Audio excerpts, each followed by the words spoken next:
Looking to get out of the ads and back to the story? Fable and Folly Plus is a new way to support the creators you love. The podcast you're listening to right now and more than 60 others can be heard ad-free for as little as $4 a month by visiting fableandfolly.com/plus. And now, you'll start to see Fable and Folly Network shows are offering bonus content to all existing and new supporters. Find exclusive new episodes from shows like Where the Stars Fell, the Call of Cthulhu Mystery Program, and Civilized.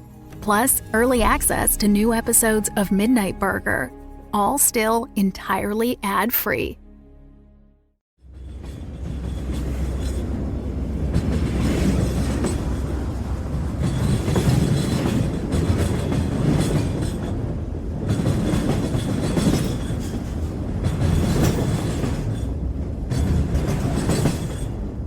Ladies and gentlemen, may I have your attention, please? We are approaching our next destination. The upcoming station is Pershing Square Station. This is your stop if you are planning to disembark here. Please ensure that you have all your belongings with you before leaving the train. For those of you continuing your journey, we will be making a brief stop at Pershing Square Station. Feel free to remain seated and enjoy the comfort of our train. We will be resuming our journey shortly. Once again, the next station is Pershing Square Station. Thank you for choosing our train service, and we hope you have a pleasant day ahead. I'm telling you, Mom, LA sucks. I'm getting on the first train to New York tomorrow.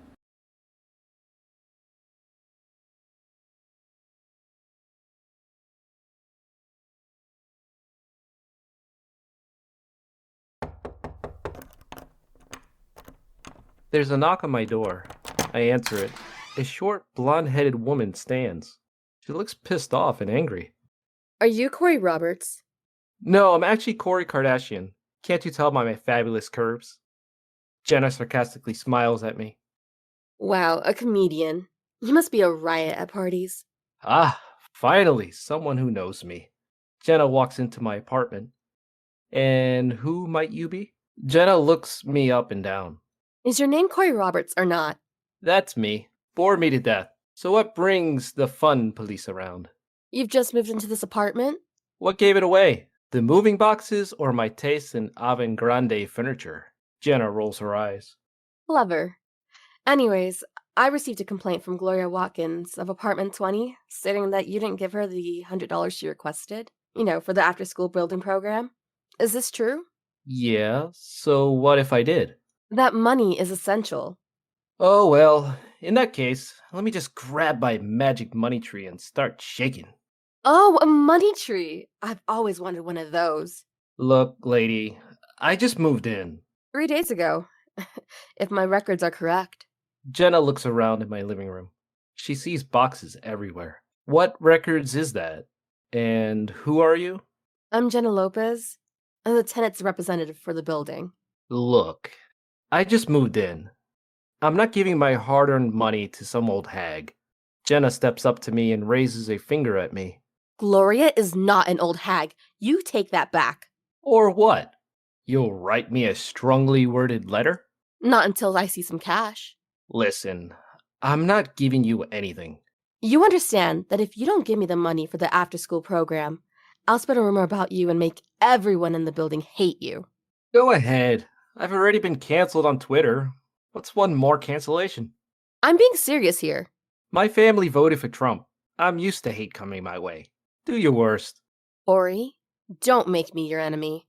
Oh, but you're so much fun to tease. You haven't heard the last of this. Oh, but I think I have. And hey, if you ever want to join my comedy show, let me know. I'll add you as a priority guest. Jenna walks off in a huff as I shut the door. New neighbor. She's cute.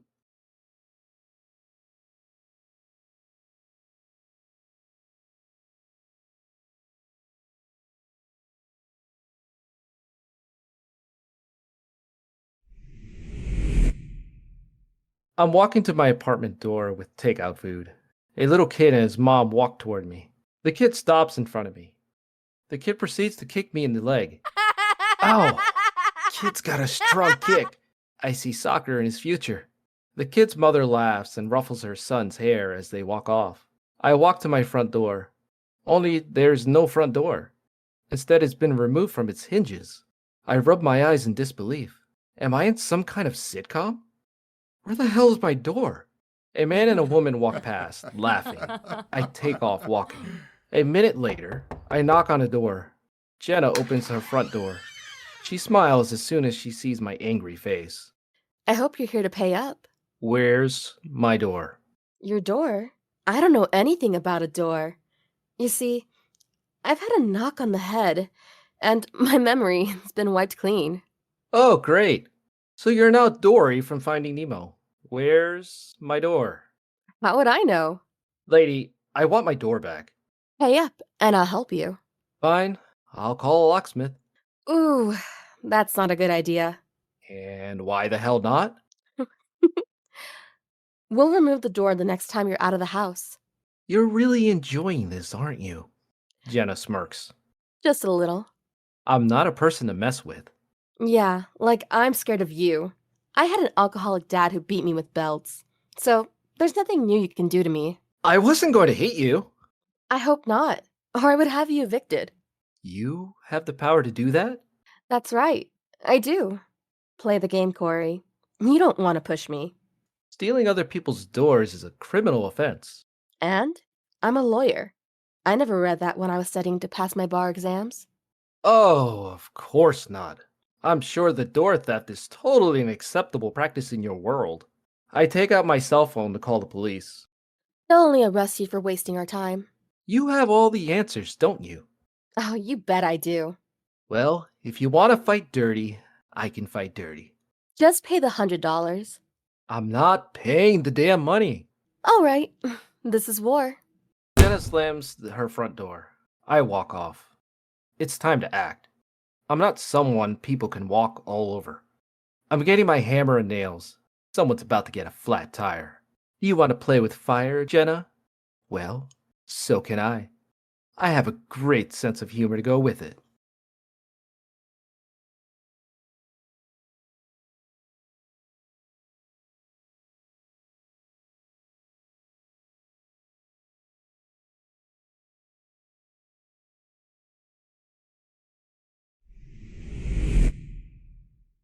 It's 3 hours later. It's nighttime. Jenna's car pulls up. I'm around the bend watching her. Then finally, she gets out of her car. She walks toward the apartment building. I walk over to her car with my hammer and nail. When I'm sure she's out of the shot, I line up my nail and Don't! I turn around and see Jenna with 3 of our other residents. Corey, causing criminal damage to people's private property is against the rules of your tenancy agreement. I wasn't about to. Not only can I have you arrested, but I can also inform our landlord of your crimes and have you evicted. I try to lighten the mood by saying, well, I guess I better start packing now, huh? You're unbelievable. I walk past Jenna and head toward our building. Jenna follows me.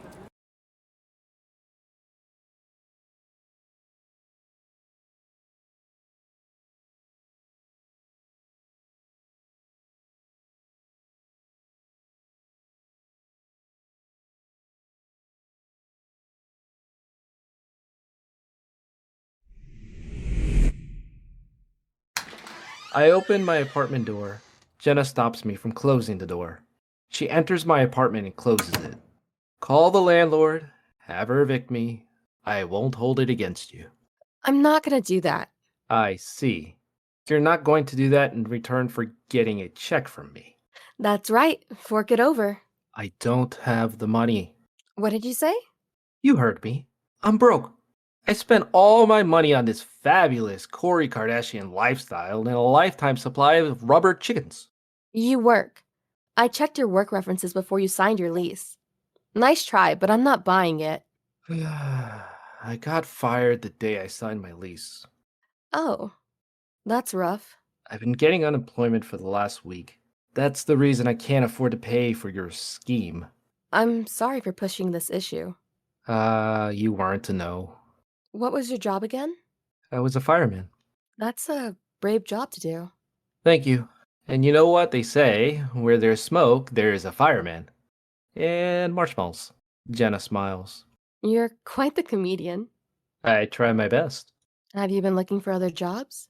I'm trying, but I keep hitting a brick wall everywhere. I think I might be better suited for stand up comedy.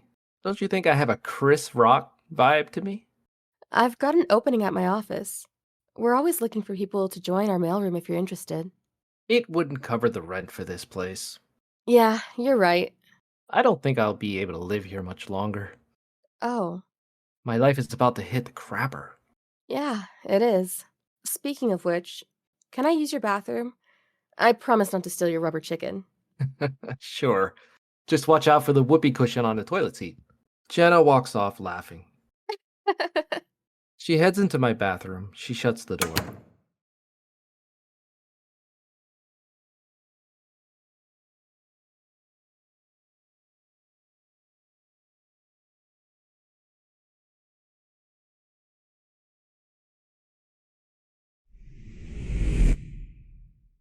Jenna walks in as I sit watching Cars on Disney Plus on the couch. Hey, an idea just struck me. How about we start a Lightning McQueen fan club?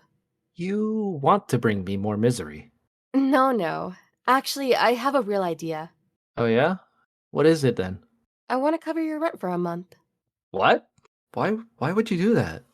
I like to help people in need, even if they're too proud to admit it. Yeah, if you knew me for a bit longer, you'd know I'm really not. I'm not offering you the money because I think you're a charity case. It sounds like you are. Fine, that's the reason. Or maybe it's because I secretly want you to join my McQueen fan club. Ooh, is it? I'd really be up for that. I'm kidding. Well, thanks for spoiling my grand plan. Jenna takes a seat on the couch. I'm offering the cash because I got money that's just sitting in my bank account. You're a worthy cause. The rent on the property is too much. Okay, and? I work for one of the biggest law firms in LA. I can afford it. Plus, the pressure of me paying your rent will hopefully spur you on to find a new job quicker, right? No, it won't. I'm pretty lazy. Unless you're rethinking the seriousness of hiring people for that McQueen fan club. No, I'm not. Take the money. But I was rude to you earlier. Yeah, well, I'm a lawyer. People are always rude to me. I'm used to it. I was going to give your car a flat tire.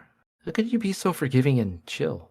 Well, it stems from having a mother who raised me on the proper ethics. You do know if roles were reversed, I wouldn't offer to pay your rent. Yeah, I gathered that. So what do you say?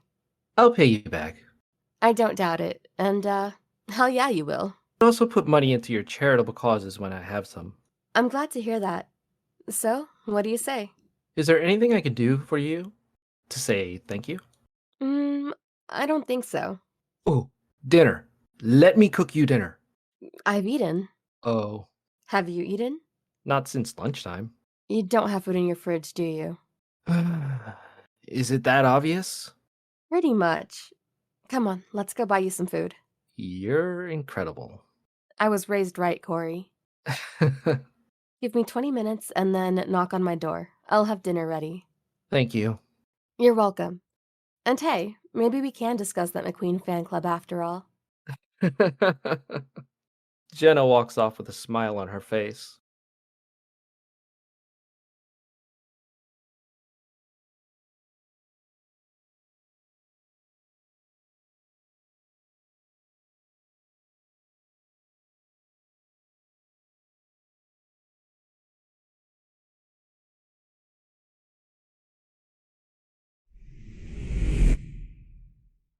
I walk into Jenna's apartment. I love what you've done with the place. Are you mocking me? No, I wouldn't dare to do that. I'm just admiring your unique taste in decor. That's the correct answer. Are those daisy wallpapers and curtains? Say more words, and I kick your butt. Or I might just start redecorating your place next. Sorry, I'll be on my best behavior. So, would you like some wine? Sure. What do you got? Well, I've got an old Merlot. Why don't you save that for someone more special when they come by to visit? That's a terrific idea. But, do you have those often? Because that's a shock. It's like discovering your favorite teacher in bed with one of your parents. Did that happen to you? No, it's from an old case file. But damn, it's still a huge shock. Like finding out that Bigfoot is actually real. I head into the kitchen. So, what are we eating? Well, I had some leftover pork ribs. I've made you some fresh mashed potatoes with vegetables to go alongside it. And a side of my world famous, irresistible green beans. Oh boy, green beans! You really know how to spoil a guy. I'm glad. So sit. I'll bring you some wine. I take a seat in the dining room table.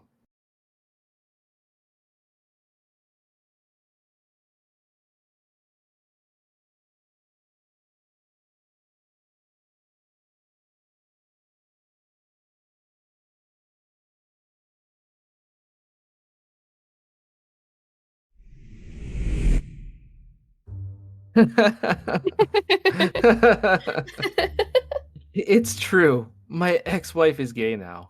A year ago, I caught her in bed with her yoga instructor. They're having a baby in spring through surrogacy. You didn't know she was a lesbian? I had no clue. Well, I hate to say this, but you're pretty much the poster child for obliviousness. Thank you. I wear that title with pride. What about you? Are you dating anyone? No.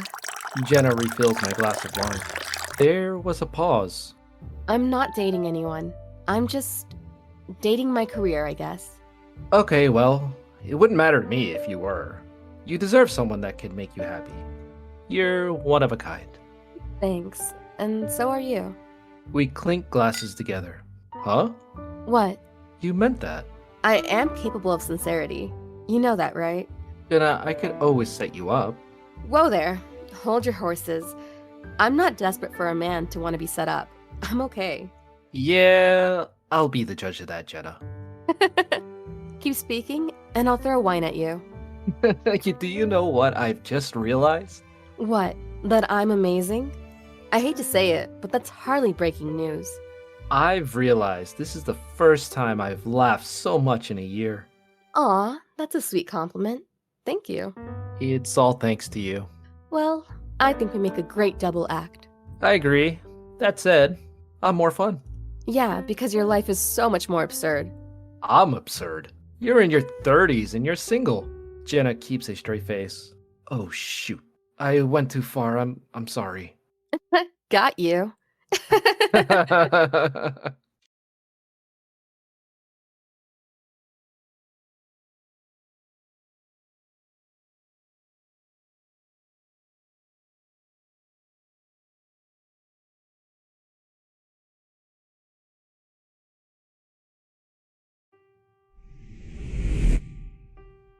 I'm washing the dishes as Jenna watches me. You're just making more messes for me to clean. Plus, you're using way too much soap. Do you know how much those bottles cost? No, but I bet you can tell me. $5 per bottle. I could bathe in champagne for that price. Ah, how the rich live. Jenna gets a cloth and starts wiping the surfaces. I'm not rich. I'm just comfortable. You could have fooled me. Any weekend plans? No. Oh, shoot. Darn it. What? What is it? Today I was meant to be looking for a date to bring my sister's wedding on Saturday. Completely forgot. Well, then take me. I promise I'll make your relatives wonder how you landed me, and convince them I have a thing for quirky underdogs. Is that something you're willing to do? Yeah. Why not? We're friends. That's why. You know people will think we're together, and I'll get bombarded with questions from my family. I'm sure you can handle them. I'll even play along and say I'm madly in love with you. Your family will never let you forget it. At least, that's the hope. I shake my head. Fine, I'll take you. That's great. The doorbell rings. Jenna goes to answer it. She opens the door and her face falls. Stewart, get out. A man walks into the house. I walk over to the front door. Corey, could you excuse us? What's going on? Who the hell are you? Are you dating losers now? That's none of your business. Why don't you introduce us? Go away, Stewart. Hi, I'm Jenna's husband. Who the hell are you? I'm someone who's leaving. Wait, you don't have to. I think it's for the best. Yeah. Buzz off, buddy. Please don't talk to him like that. I grab my jacket and pass the front door. Corey, I'm sorry. Don't be. I'll just find someone else who's willing to pretend to be in love with me. Are we still on for the wedding? I think I'll take someone else. Maybe I'll find a cardboard cutout of a celebrity. I shut the door. On this bittersweet moment, we sound out.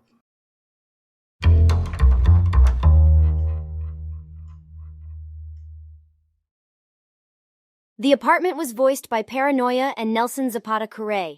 The show was written and directed by Joao Encita. If you enjoyed this episode, we kindly ask that you rate us 5 stars on Apple Podcasts and Spotify. That Love Podcast is active on Twitter at That Love Pod and on Instagram and Facebook at That Love Podcast. And if you're interested in helping us expand the podcast, please consider becoming a Patreon supporter at patreon.com/thatlovepodcast. Thank you for your support, and we hope you have a wonderful day.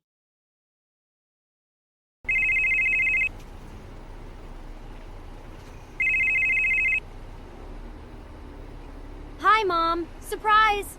I've had a change of heart about returning to New York, but don't worry, nothing disastrous happened.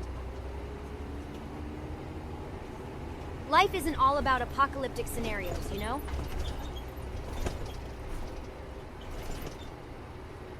Here's the scoop. I've met someone. Hold your horses. It's not a he. Don't start planning the wedding just yet. It's a she. Her name is Megan.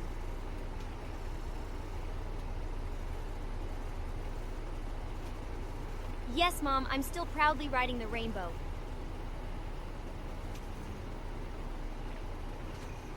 Crap, people on the bus are looking at me. Can I give you a ring once I finish work?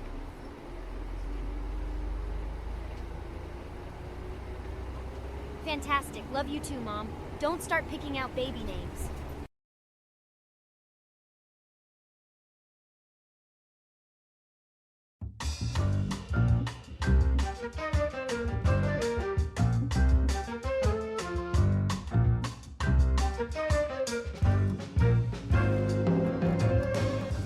It's been a week since the emotional roller coaster of episode 1. Jenna and I are back to normal. Our relationship has thankfully grown stronger. We're out tonight at Keen's Steakhouse in LA, enjoying each other's company.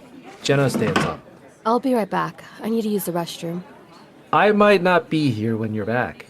There's an elegant Meryl Streep lookalike giving me the eye. She's practically throwing her Oscars at me. Oh, sure. She traded her Oscars for a night with you. Dream on. Jenna exits. I scan the room and spot someone in the far corner. George O'Neill. George is in his 40s, a charismatic man with a warm smile.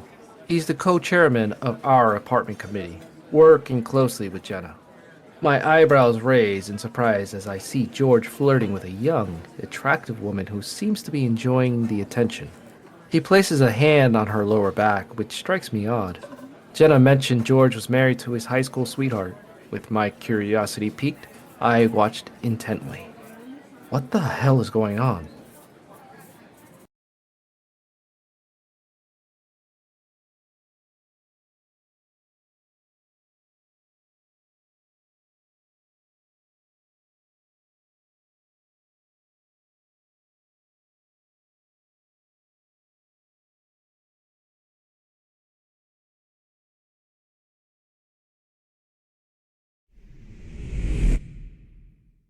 Jenna and I walked towards her door. I'm telling you, your committee co-chairman kissed the lady on the mouth. It could have been innocent. Innocent? It looked like they were trying to start a forest fire with all that kissing. I don't like what I'm hearing. George's hand was on her butt. Jenna opens her door. We enter. She puts away her keys. And you saw all of that at the restaurant while I used the restroom. Yes. Jenna and I walk to her kitchen. She takes out a Chardonnay bottle and then takes out 2 glasses. She opens the bottle and pours us some wine. So, was the woman blonde or brunette? She was blonde. She had big eyes, and she was in her 20s. Yikes.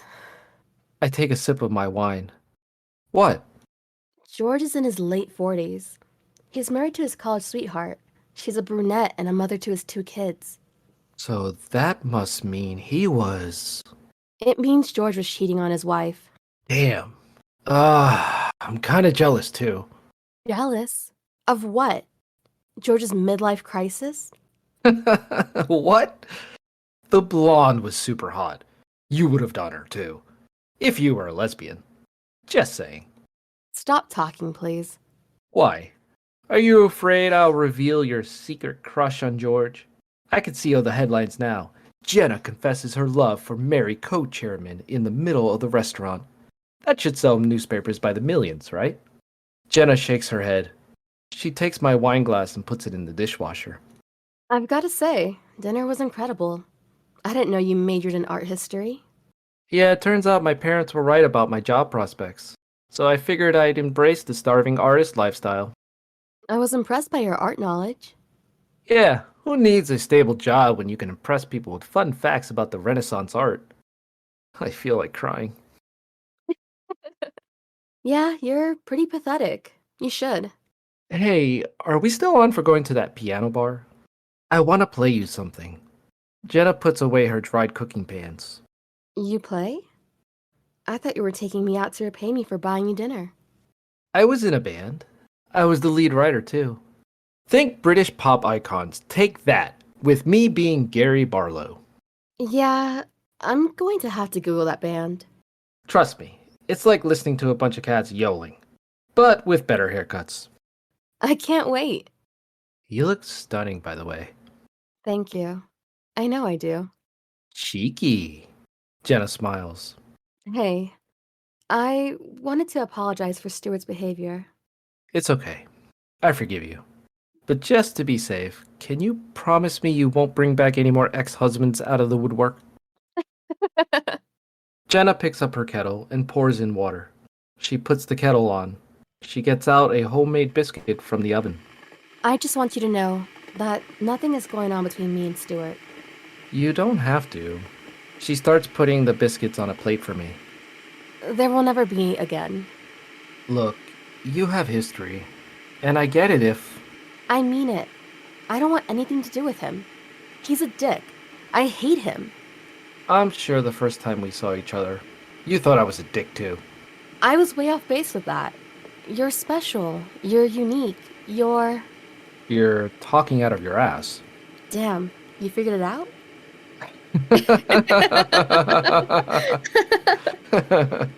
Anyway, I told Stewart where to go. He'll never come back into my life again. Are you sure that's what you want?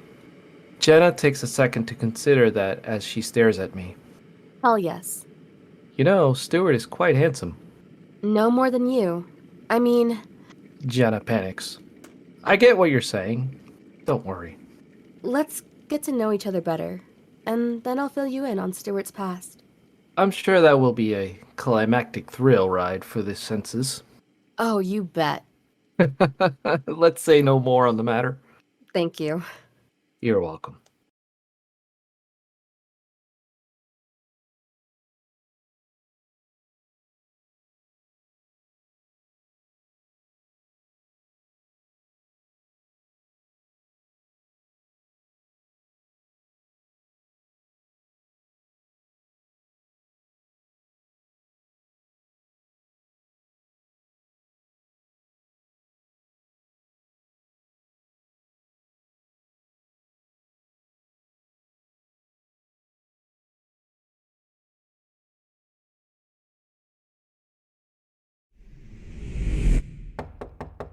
There's a knock on the door.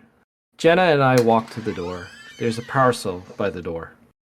Marcy must have picked up my parcel for me. That's a cool name. Yeah, well, it's not like she chose it herself. Is she... She's asexual, and she's way too hot for you. Damn it. A woman and a teenager walk towards Jenna and me. Watch this. As she walks past me, the woman glares at me, and the teenager spits on my trousers. Dick! I hope you don't kiss your mother with that mouth, Jaden. Jaden ignores her. Jenna shakes her head. I bet you're thinking about it. I'm a hit with the ladies, too. You'd be way off base. It's not right. You shouldn't be hated. What can you do? I'm so sorry. Once again, what can you do? Still, people should treat you with a level of respect. You're a good guy. Yeah, but you told him I wasn't. Did I?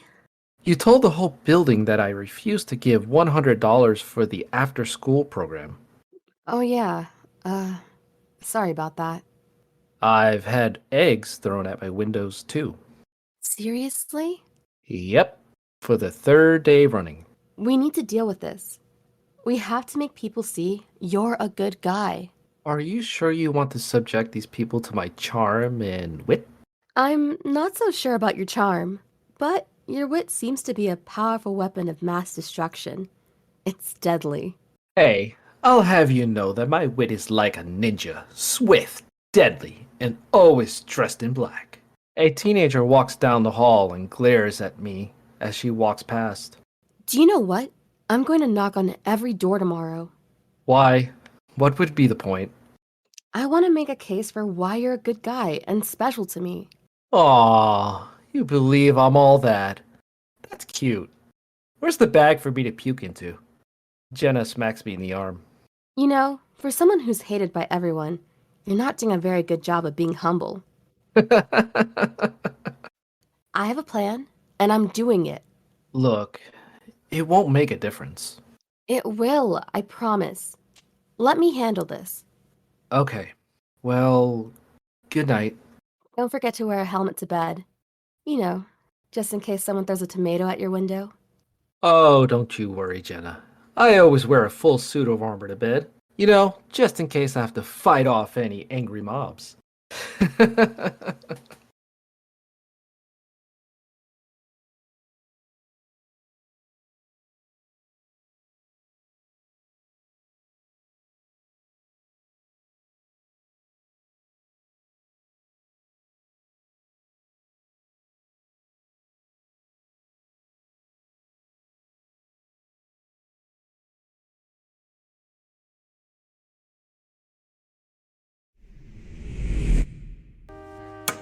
Jenna lets herself in.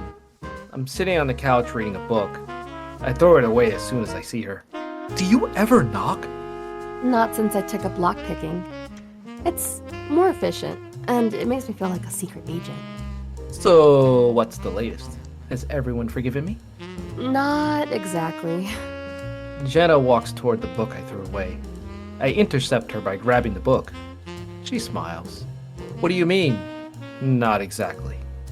Well, let's just say that if forgiveness was a bus, you missed it, and now you have to walk all the way to the after-school program. Translation, please? It means you're still in the doghouse. The only way out is to cough up some dough. Or maybe some cheese. Dogs love cheese. Damn it. Jenna tries to see the book I'm hiding behind my back, but I maneuver past her to hide it. I've developed a workaround to get everyone to like you. Thank God. I was thinking I would have to change my name and move to another country if this charade carried on. I'll tell you if you tell me what you're reading and hiding behind your back. Yeah, that's not happening. Fine. I suggest an idea to everyone. They're willing to forgive and forget if you pay towards the after-school program. You and I know I can't afford the $100 right now. Yeah, and that's why I'm gonna wire you the money so you can pay it. Oh? What? It's just, you're doing an awful lot to help a stranger. Well, maybe I like that stranger. Okay. Jenna walks over to me. She gets close to me. It's intimate. Maybe I can't get that stranger off my mind. Perhaps he travels my mind? Well, that's very flattering, Jenna. But before we get any further, I have to warn you, I have a rare condition called commitment phobia. It's not contagious, but then again, it's highly contagious.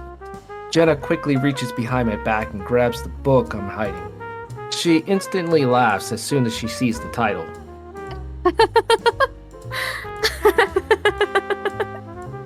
You're seriously reading 50 Shades of Grey? No, I wasn't. Yes, you were. I wasn't. Then explain why you were hiding it behind your back. I I wasn't. Are we done here? You're a dirty man.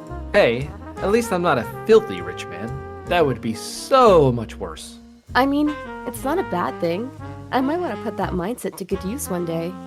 You're disgusting. You're welcome. Oh, by the way, if you're ever looking for a new hobby, I hear crochet can be quite rewarding. I roll my eyes. Anyway, I'll wire the money over. Thanks. You dirty bastard. Go! Jenna exits.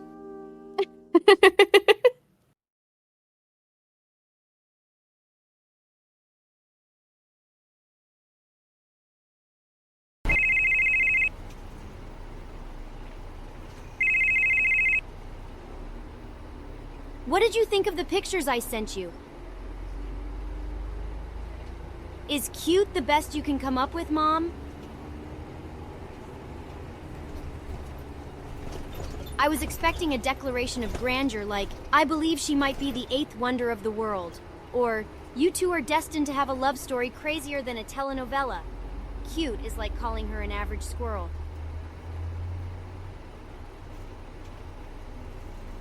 Come on, Mom. Let's kick it up a notch.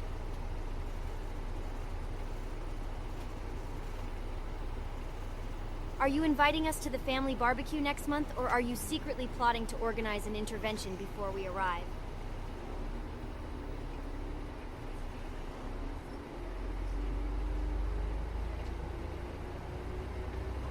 Oh, thank goodness. Why did you pause like that? You got me all worried for a moment.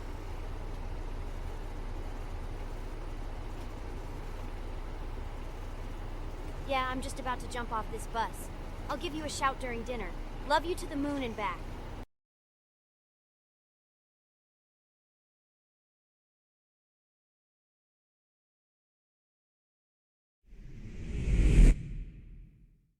I enter Jenna's living room. I've been summoned. I'm here. Jenna appears from the kitchen. You absolute dick. Jenna, you flatter me, but I'm pretty sure that's not my official title. Unless you want to start a petition to make it official. I'd be into that. I'm sorry, but you fucking are. Why? What did I do? You forwarded an email from me to the building committee telling them I would pay for the program on your behalf. Okay, so what if I did? In the email I sent, which you forwarded, I also wrote that I sent you the money. I still can't see what I did wrong.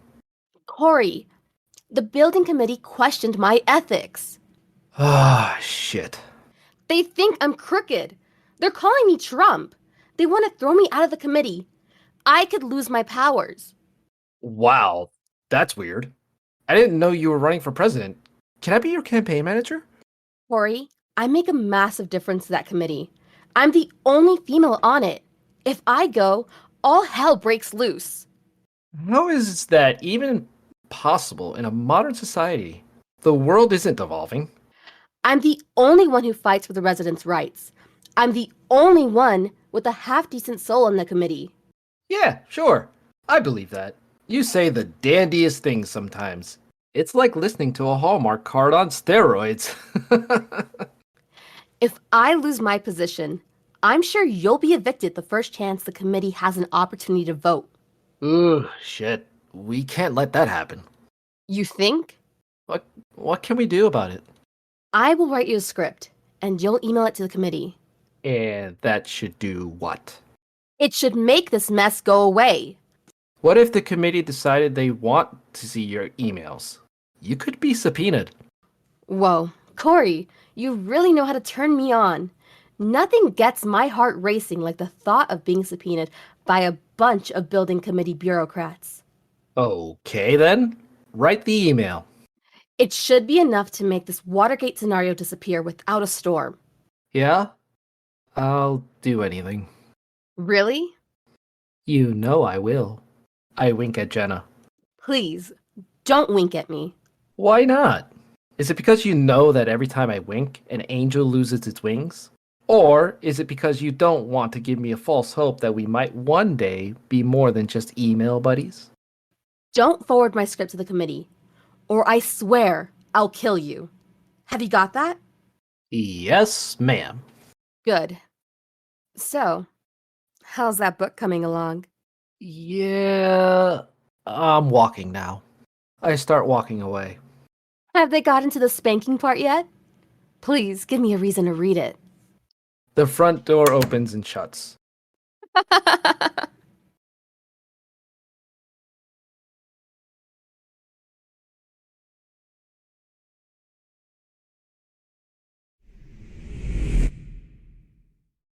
I open the door for Jenna. She enters holding a casserole dish. She walks past me and heads toward the living room. She puts down the casserole dish on the kitchen table. I made lasagna. Oh no, Jenna. I'm allergic to lasagna. You are? Yeah, every time I eat it, I turn into a werewolf. Jenna is silent. Tough crowd. I'm expecting a thank you here. Yeah, well, we've got a problem. What problem? A George O'Neill problem. What does he want now? Have a guess. What's that pendejo up to? He knocked on my door about 30 minutes ago to demand that I confess. George wanted you to confess to what? To the whole gunpowder plot? What else? That bastard. What did you say to him? I kept to the script. Good. I told him you were paying me back for taking you to dinner. I bet he was suspicious. Oh, you bet. He looked around my apartment, he looked at the material things, and doubted I had money to spend $100 in a restaurant. Yeah, well, that's George for you. He thinks anyone who doesn't have a solid gold toilet is poor. This is serious. So, you had to dig deep? How did you convince him you did? I didn't get a chance. Instead, George told me he would run a credit check on me. I really hate that guy. George said if my credit check returned negative, I'd be evicted for lying to him. He also said you'd be fired for lying to the committee. He's running the check now. Look, relax. We'll win this battle. I doubt that. George looked menacing. He looked like Thanos. The guy is evil. Yeah, well, not more evil than me. Look, chill out. Have some dinner, and I'll handle George. What will you do? I don't know, but I'll figure it out. I could be made homeless, Jenna. Don't worry, Corey. I'll make sure you have a nice cardboard box to sleep in. I'll even put a bow on it. I glared at her. You could always move in with me. Yeah, that's a hell no. Jesus, you're a typical man. Whenever there's a sign of a relationship getting serious, you start to panic. It's in our nature. We're weak beings. No, you don't say. Look, eat dinner, and I'll update you in 20 minutes. Jenna walks off.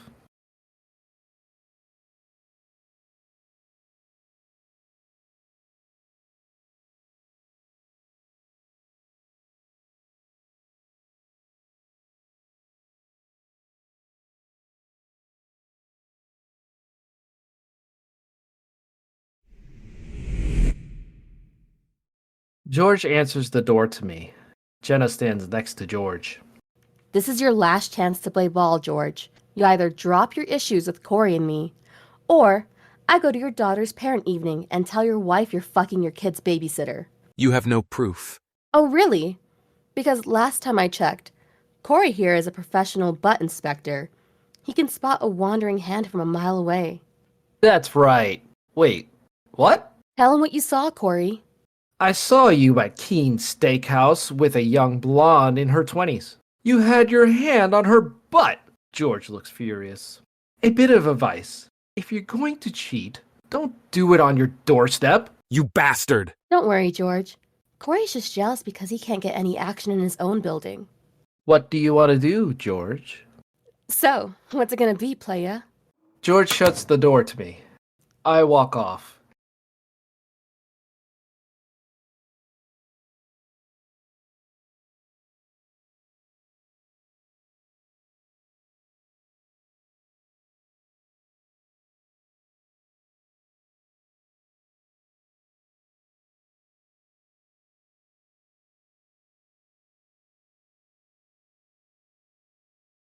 You want to talk to Megan?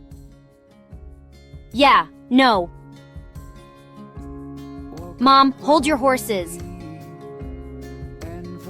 Your words scare people off faster than a cat seeing a cucumber. Remember Uncle Vinny's wig? You couldn't stop laughing. Is David back? How do Beth and Luke survive his antics? My brother's a walking disaster zone. Wrong turns and messes are his specialties. He's a miracle Circus hasn't recruited him yet.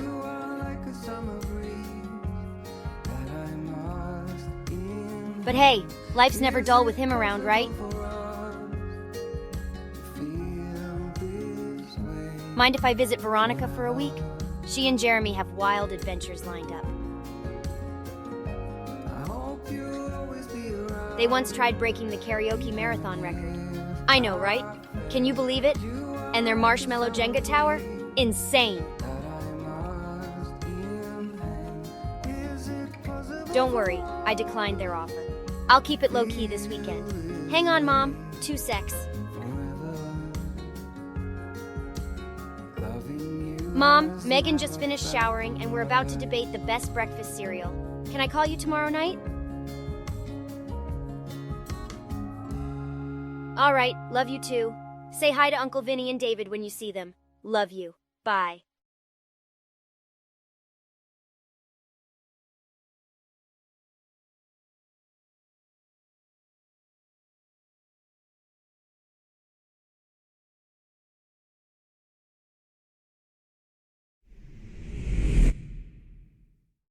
Jenna enters. I'm in the living room watching Friends on HBO Max. I pause the show. Jenna takes a seat beside me. You'll never guess what George did. Ooh, do tell. He dropped the issue. And not only that, he's gonna write to all the residents of the building. To tell them what? To tell them that you invested a fortune in the after-school program. That translates to you forcing George to do it in my good name. Yep, you're welcome. You know what? I'm glad this is over. There's other extraordinary news. George is sitting down as co-chairman of the committee, so I'm getting someone else in. I thought the residents had a right to vote for who they wanted in. They do, but let's just say I have a way with people. I'll make sure the right person gets in. Ah, the Jedi mind tricks. Good call. I realized something, and I put up my hand. And before you say anything, I'm getting a woman to be my co-chair. There are already enough men at the table already. We need a woman's touch. Ah, that sounds good. I shouldn't complain. I'm just glad this whole ordeal's over. Me too. Jin? How about you serenade me with some romantic poetry?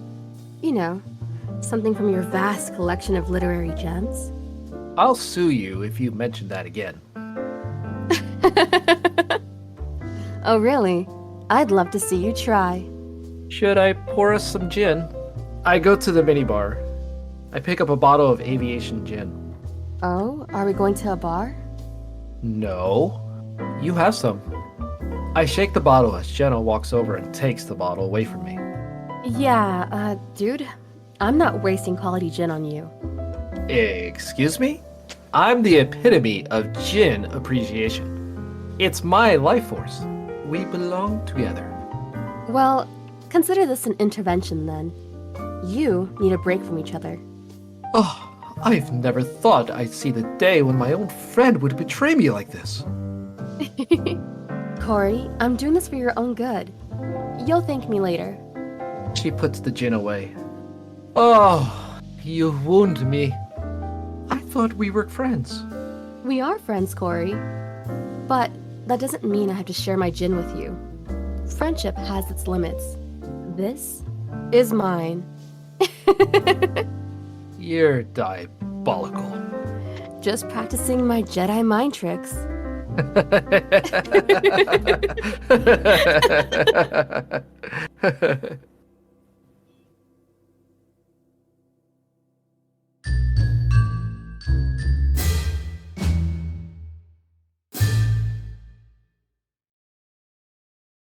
The Apartment was voiced by Paranoia and Nelson Zapata Correa. The show was written and directed by Joao Encita. If you enjoyed this episode, we kindly ask that you rate us 5 stars on Apple Podcasts and Spotify.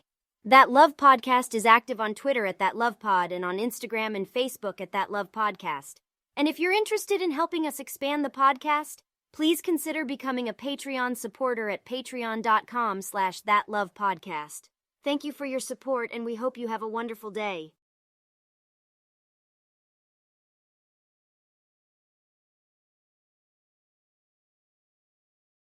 All right, listen to this comedy gold. I invite this gal to meet my awesome squad. And what does she hit me with? The grand prize of all rejections, a resounding no.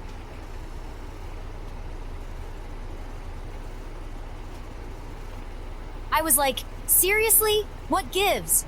And she's all, oh, sorry, I'll be gallivanting across the country on Saturday.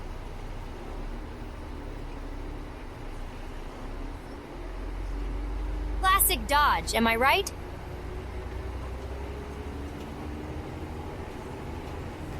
So Saturday rolls around, and guess who I spotted at a freaking food market?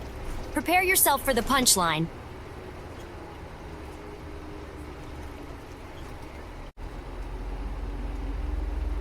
Megan, the queen of infidelity, cozying up with another lady. Can you believe the audacity? Mom, it's crystal clear. Megan's got a side gig going on. She's even coming over later to discuss it.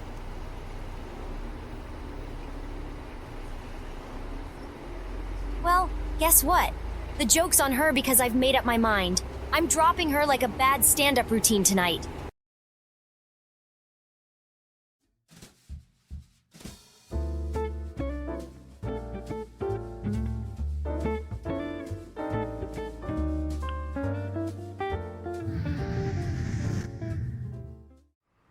Jenna comes out of Starbucks. He's holding a latte cup and a bag of muffins. Jenna sees me across the street. I'm talking to a 16-year-old kid. The kid's name is Lucio Gomez. He's Hispanic, bike-loving soccer fanatic. Jenna sees me take out my wallet. I give Lucio $20. Lucio gives me a quick hug and heads to the shop behind him. I walk off.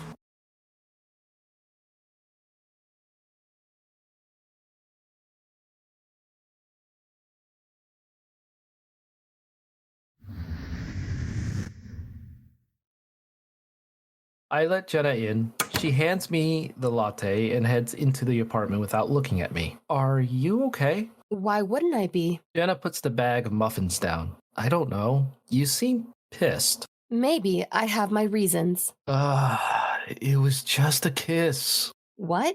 Are you not talking about my kiss with Marcy? Jenna takes out a muffin from the bag. She unwraps it and eats it. We'll get to that. First things first. Why were you giving money to Lucio Gomez? Saving up for his villainous lair? You saw that? Yeah. Why were you giving him money? The kid's in trouble. Oh, so you're like his personal ATM now? What's the PIN? 1-800-HERO? That's not fair, Jenna. He needed help. He's always in trouble. He's a menace to society. Everyone hates him. Jenna, he's just 16 years old. And? You could be 16 and be a criminal. Let's also remember, you're a lawyer. The law requires you to hold off on making judgments until you hear all the facts. Jenna smirks. Hey, Corey. I didn't know you were such a legal expert. When's the podcast dropping? I've picked up a thing or two from you. I don't want you to go near that kid. Is that an order? Call it an order or a command. Whatever. Please take my word seriously. Don't go near Lucio. I mean it, Corey. You run the after-school program. Yeah, so? So you've seen how hard life is for these kids in this building. You need to be kinder and more thoughtful, or is that too much to ask? I will repeat this only once. Stay the fuck away from Lucio Gomez. I don't like the tone you're using. And I don't like your sudden interest in becoming a saint. What's next? A halo and wings? I'm not subscribed to this, Jenna Lopez. Please don't push me today, Corey. I'm not in the mood. Just do as you're told. Please, leave my apartment. With fucking pleasure. See you later, dick. Enjoy the muffins, Jenna. Jenna walks past me and exits.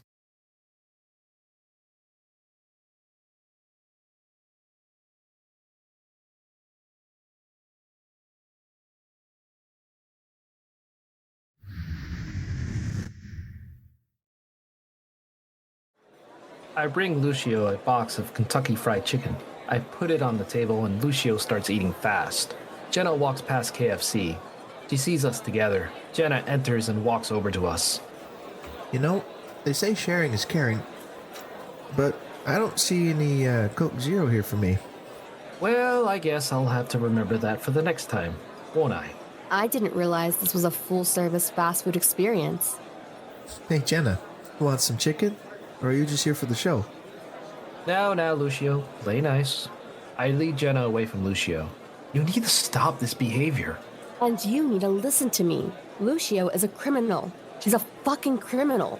Please give me a sense of what he's done. Lucio stole our charity box last year. And can you prove he did it? I shouldn't have to. You should automatically believe me. Ah, the court of Jenna has spoken. Watch it, or I'll hold you in contempt. You know the legal system. Without proof, there's no case to answer. Listen, he was in the room before the charity box disappeared, so I know he's guilty. Was he the only one in the room? His 2 older brothers were there too. Okay, so maybe he didn't do it. Or was it a family heist? Yeah, but Lucio was an accomplice. Did you call the police? Did they question him? Yes, but he claimed he wasn't in the room, so he didn't see anything. There you go. I know he was there. Tilda from number 13 told me she saw him in the room. You do know Tilda got arrested for robbing a jewelry shop. Come on, Lucio did it. He's guilty. I don't think he did. I'm sorry, Jenna. All right, maybe I'm coming up with the wrong conclusion about him. How about I make it up to him by inviting you to dinner tonight so I can apologize? Why do I think you're up to something? I'm not. It'll just be dinner. Okay, but you will damage our friendship if you're up to something. Yeah, like that means anything to me. I hate this version of you. I walk back into the fast food joint. Jenna walks off in a huff.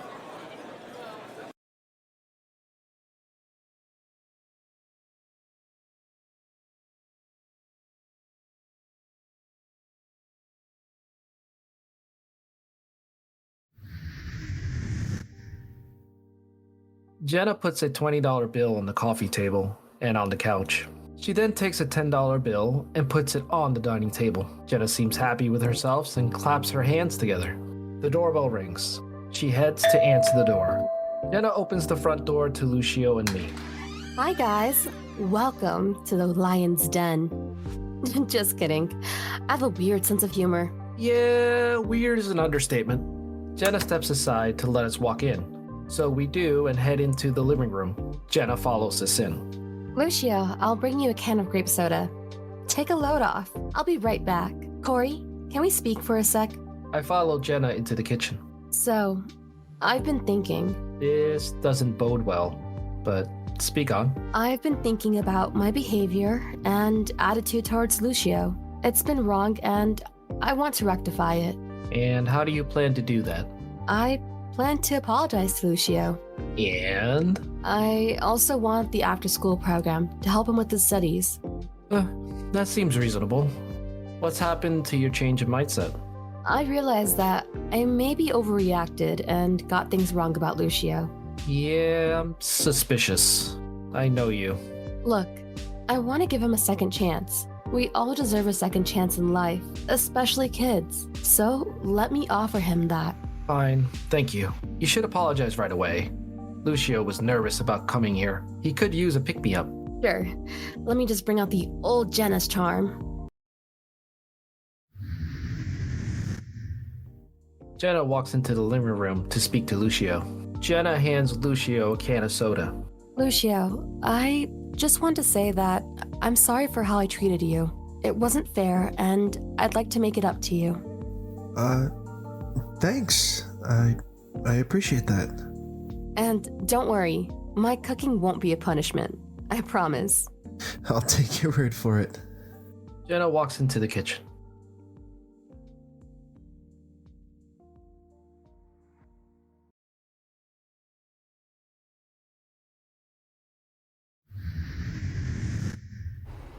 Hi, Mom. Yep. I confronted her. Are you ready for a story greater than the Bible? Well, she lied to me, that's what. She told me the girl I saw her with at the food market was her cousin. Can you believe that? Am I that stupid? Thanks, Mom, for making me feel like the Sherlock Holmes of relationships. Anyway, she tried to convince me, but her acting skills were worse than a B-movie. I mean, come on. Cousin, that's a low-grade excuse. I told her she needed to tell me the truth or we were over. I know, right? I even added a dramatic pause for effect. I was practically auditioning for a soap opera. Anyway, she left. She said she needed space to think of what I said to her. No, I reckon she's off to attend a masterclass on the art of deception. She's probably scribbling down lies like a mad scientist in a lab. I can't believe this is happening. I really thought she was the one. I thought we had a future. Turns out our future is about as real as a unicorn riding a rainbow. Yeah, I'll be all right. I'll just drown my sorrows in a gallon of ice cream and cry myself to sleep. Anyway, the bus is about to stop. I'll call you later with the latest updates on my soap opera life. Bye. I love you too. Bye.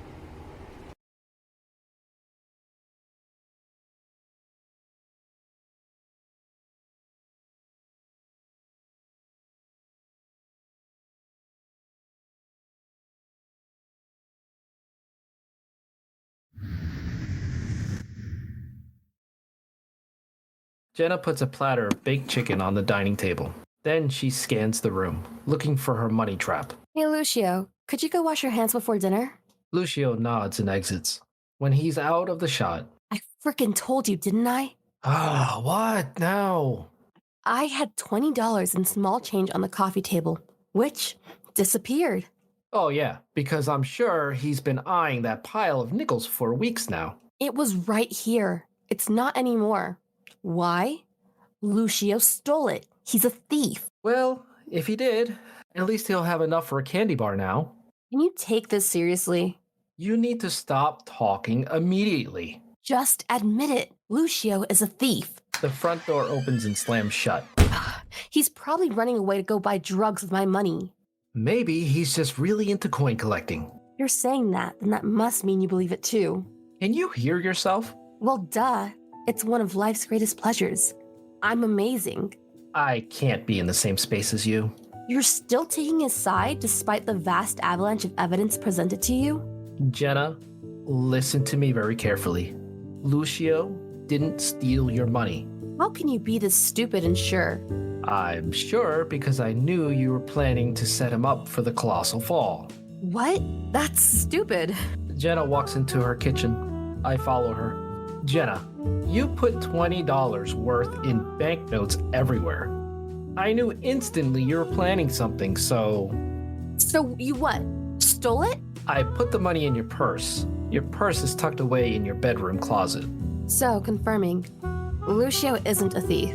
Nope, but he was homeless. He's currently being looked after by Marcy, who, as you know, is a foster parent. That's why she hasn't been able to meet me for lunch. She's looking after Lucio. Ding, ding, ding. Jenna's face falls. God, I'm so fucking stupid. Marcy asked me to be Lucio's male role model. While social services found him somewhere permanent to stay, she was hoping to keep him living with her. Oh. That's right. The kid will not want to do that now. Willie, you've just labeled him a thief. Shit, I'm so stupid. Hey, at least now you know you're not cut out for detective work. I head off. Jenna pulls me back to stop me from leaving. Do you know how rough it is to be kicked out of your home by people you care about and love the most? No, it must be tough. Like walking barefoot on Legos. Do you know how hard it is to surf on your friend's couch and pretend it's just a sleepover? That's why I haven't seen him in a while. He was secretly training for the couch surfing Olympics. I glare at her. It was a joke to show that I'm still human. You know, I can feel things too, Corey. Jenna, the kid has been through the ringer. Thanks for stating the obvious, Captain Obvious. This isn't funny. So, he's never stolen anything. No, he is as clean as his school record. If you had to bother to get to know him, you would have found that out. You're right. I should have made more effort to get to know him better. I mean, I could have signed us up for classes on how to get to know your neighbor. True, but instead, all you wanted to do was judge him and embarrass him. I'm so sorry, Corey. Hey, why are you apologizing to me? I'm not the one you hurt. I need to talk to Lucio. He's probably devastated and binge-watching sad movies right now. Like I do? I wonder if he has a tub of ice cream and a box of tissues like me. I exit. I'll make things right. I promise. Don't worry. I have faith in your ability to fix things. You can't possibly make it any worse, right? Unless you accidentally set his cat on fire. I'll sort it all out. Whatever. The front door opens and shuts.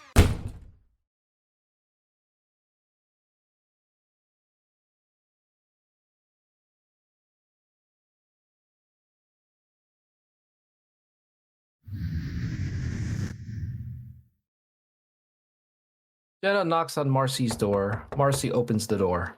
Marcy, can I just... Marcy shuts the door. Damn it.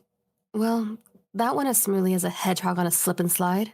I walk towards Jenna with takeout food. Look, I'm sorry. I know I fucked up. What can I do to fix this? Listen, you're smart enough to figure it out. Just channel your inner superhero like Apology Girl or Captain Make It Right. I have a few ideas. Great. Good luck with that. I walk past Jenna. Can I just run them by you?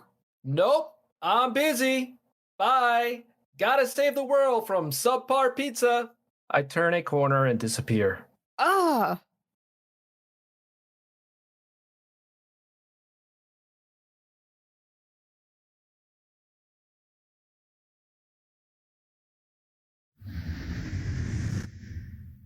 Hey, Mom! What's the latest gossip? Turns out Megan wasn't pulling a fast one on me. It was actually her cousin all along. Can you believe it? I jumped to conclusions like a kangaroo on caffeine. But hey, that doesn't automatically make me the supervillain, right? Megan paid me a visit this morning, bringing her cousin as backup. She decided to prove her innocence by showing me a never-ending slideshow of her family photos. I was like, great, I'm getting a free history lesson. After that, she bolted out of there like Usain Bolt, and I swear, chasing after her was like trying to catch a cheetah on roller skates. Impossible. Anyway, I'm surviving the aftermath. Not sure I'll be able to repair this mess. It's like trying to fix a Rubik's Cube blindfolded while riding a unicycle. What can you do, right? I'll give you a call tomorrow and fill you in on the continuing adventures of my love life. Love you, bunches. Bye. And don't forget to pass on my greetings to Uncle Vinny and David. Love you. Bye-bye.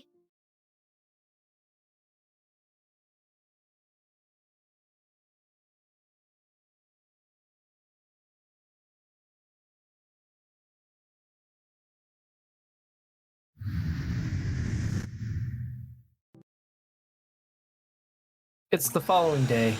Jenna lets herself in. I'm vacuuming. Sorry I had to let myself in. Oh, wow. It seems like you're channeling your inner domestic goddess today. Yeah, well, cleanliness is next to godliness, or so they say. Make this fast and leave me alone. I know who stole the charity box. It was Tilda. She stole it. I turn off the vacuum. How do you know that? You were convinced that it was Lucio a few hours ago. Did you inherit psychic powers overnight? I was wrong. I went to see Tilda in prison. She confessed. She was low on funds to pay her rent. So Tilda needed a cash injection. So she stole from you. Was this some twisted form of charity? Yeah. It's nice to know that's settled. Now we can all sleep soundly at night. I did some digging on Lucio. I know everything there is to know about his history. That kid has really been through a lot. Yeah, he has. Not that you care. Or are you trying to win a humanitarian award now? I do care, and I'm not that heartless. Although, I will take any award if you're offering. I never win any. It's kind of weird. You could have fooled me. I glare at Jenna. Lucio grew up in an abusive home. His father was a wife beater, and his brothers were drug pushers. Yep, it's a rough origin story. But he's a fighter, not a sob story. Lucio was given up for adoption on 3 occasions, but his family never went through with it. Yeah, and despite all of that... Lucio has the highest grades in his school. He's on track to go to college 2 years early. Yes, Lucio wants to go to Harvard. Did you also find his favorite color and his shoe size to go along with that? He also volunteers at soup kitchens. The kid is perfect. He's a model citizen. You would have known Lucio was wonderful if you had talked to him instead of judging him. But that's all in the past. We can't all be mind readers, can we? I put away the vacuum. I'm so sorry about that. What do you even want? I came here to tell you how I plan to make up for my behavior towards Lucio. Okay, so what's the plan? First, it needs to be good. A lot is riding on it. And if it involves a time machine or Marty McFly, you've got my full attention. So, Lucio wants to go to Harvard, right? Yes, and he's trying to secure a scholarship at the moment. Well, I happen to know the dean of admissions at Harvard. How? And why does that matter? Are you secretly part of the Ivy League Illuminati? My mom is married to the dean. It matters because I talked about Lucio to the dean, and he's agreed to hand him a scholarship. Oh, that's awesome. Lucio's guaranteed a place at Harvard as long as his projected grades stay the same. I will also get him a tutor and help him out with his grades. Ah, so the tutor is like his academic bodyguard, huh? Exactly. No grade shall pass. I'm glad to hear this. I think what's important right now is that you tell Lucio all of this. Sure. Jenna, this is going to change his whole life. You're about to become a superhero. Well, I've always wanted to wear a cape. I hope it comes with a cool superhero name, too. Would you come help me tell him? Of course. Should we use smoke signals or carrier pigeons? I was thinking something more like a drum roll and a spotlight, but your ideas have merit, too. I walk toward the door.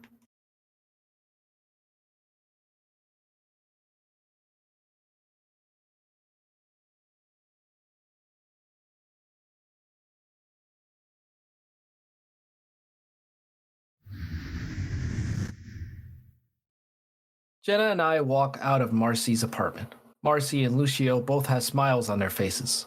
Lucio goes to shut the door and then stops. He walks up to Jenna and hugs her tightly. Whoa there, not too tight. I want to be able to breathe.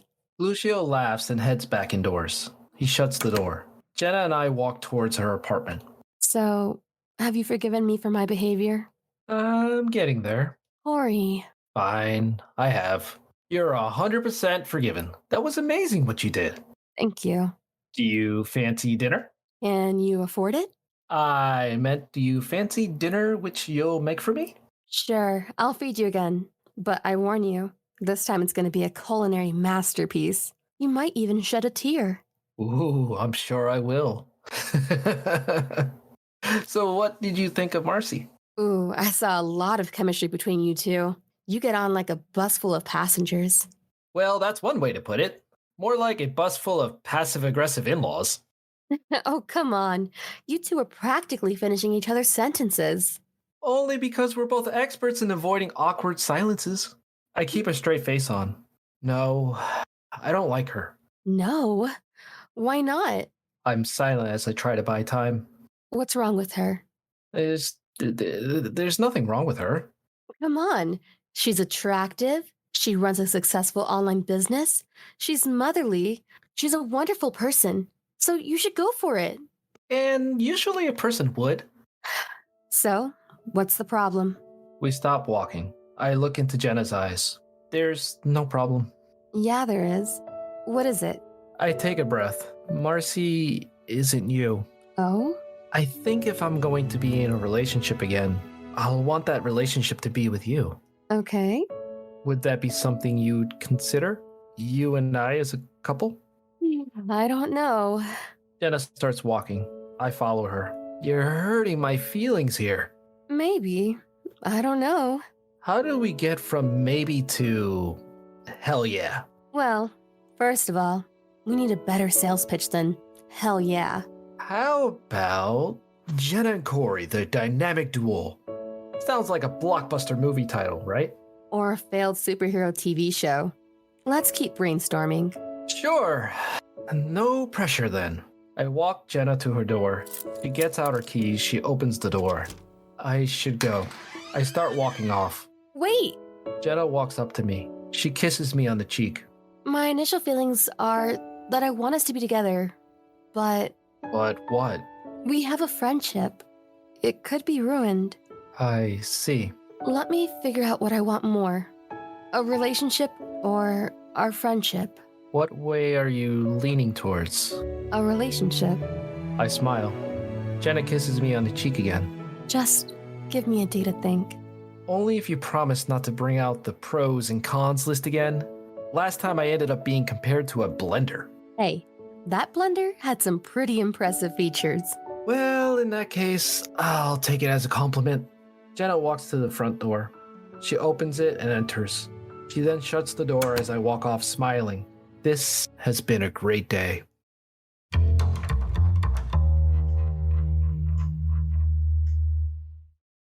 The Apartment was voiced by Paranoia and Nelson Zapata Correa. The show was written and directed by Joao Encita. If you enjoyed this episode, we kindly ask that you rate us 5 stars on Apple Podcasts and Spotify. That Love Podcast is active on Twitter at That Love Pod and on Instagram and Facebook at That Love Podcast. And if you're interested in helping us expand the podcast, please consider becoming a Patreon supporter at patreon.com/thatlovepodcast. Thank you for your support, and we hope you have a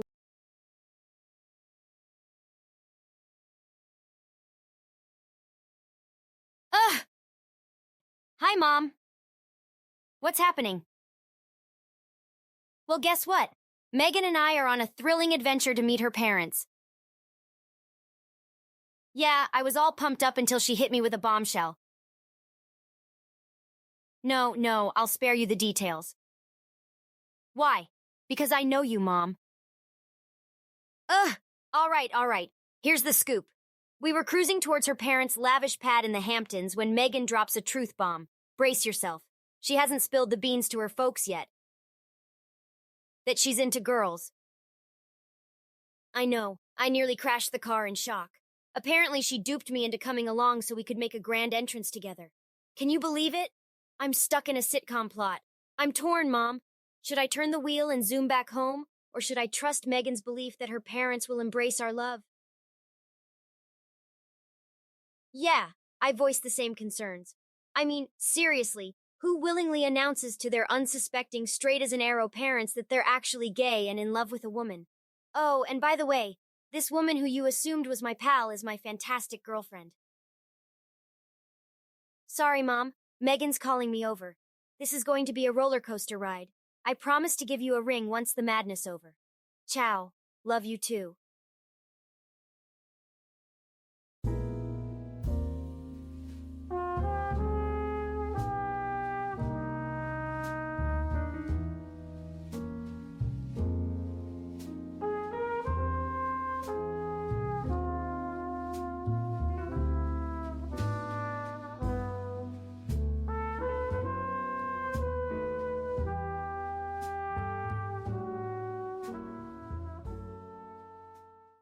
Jenna lets herself in. Corey, where are you hiding? It's like a game of hide and seek in here. I'm in the kitchen, Sherlock. Your detective skills need work. Jenna smirks. Maybe I just like a challenge. Jenna walks over. Ooh, something smells terrific. Did you accidentally set something on fire again? Funny. Nope, I made brownies. Not just brownies, but my grandma's brownies. Are you sure you didn't mix up the sugar and salt again? Last time you did that, I thought I was eating a pretzel. Jenna goes to pick up a brownie from the tray on the counter. Careful, they're hot, like molten lava. Don't say I didn't warn you. Jenna blows on the brownies and takes a bite. She eats it. Wow, these brownies are amazing. Are you sure they're not store-bought? No, thank you. I slaved away in the kitchen for hours just for you to take one bite and insult my hard work. You wound me. Jenna smiles. Oh, come on. You know I'm just teasing you. I'd never insult your culinary skills. Unless they were really bad. I'm being serious. They're great. They could make a grown man weep. Well, I'm glad, because I need them to be. And why's that? Are you starting a brownie-based bribery empire? I plan to use them as leverage to get my boss to write me a reference. Oh, you're still looking to apply for that captain's job. Yes? Are you sure you want that job? You might have to wear a cape. Of course I am. It's the only job that pays well and involves driving around in a shiny red truck with a siren. What's not to love?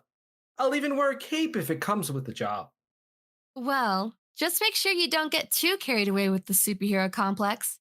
We don't need you jumping off buildings to save cats and trees. It's the only job I've ever wanted, Jenna. Jenna shrugs. Well, I guess we can't all be astronauts and rock stars. Someone has to drive the fire truck. I really need that job. I still have to pay you back for paying my rent. That's not important. What you need to know is that you can do so much more. Thank you for believing in me. But I want the job. Fine then, I'll say no more on the subject. Thank you. Jenna takes another bite of her brownies. Your boss will definitely give you the reference, especially with brownies like this. Wow, they're so freaking good. Jenna takes another bite.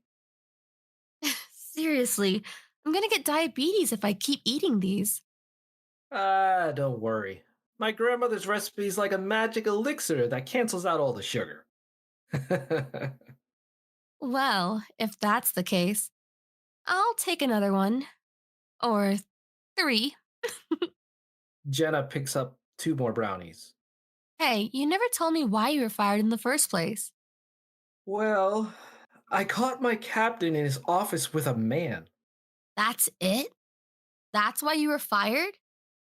Well, you see, the man wasn't his wife, and they were screwing in his office. The dick. I raised my eyebrows to agree with her. I exit to my bedroom. I'll be back. I need to change my shirt. I walk off.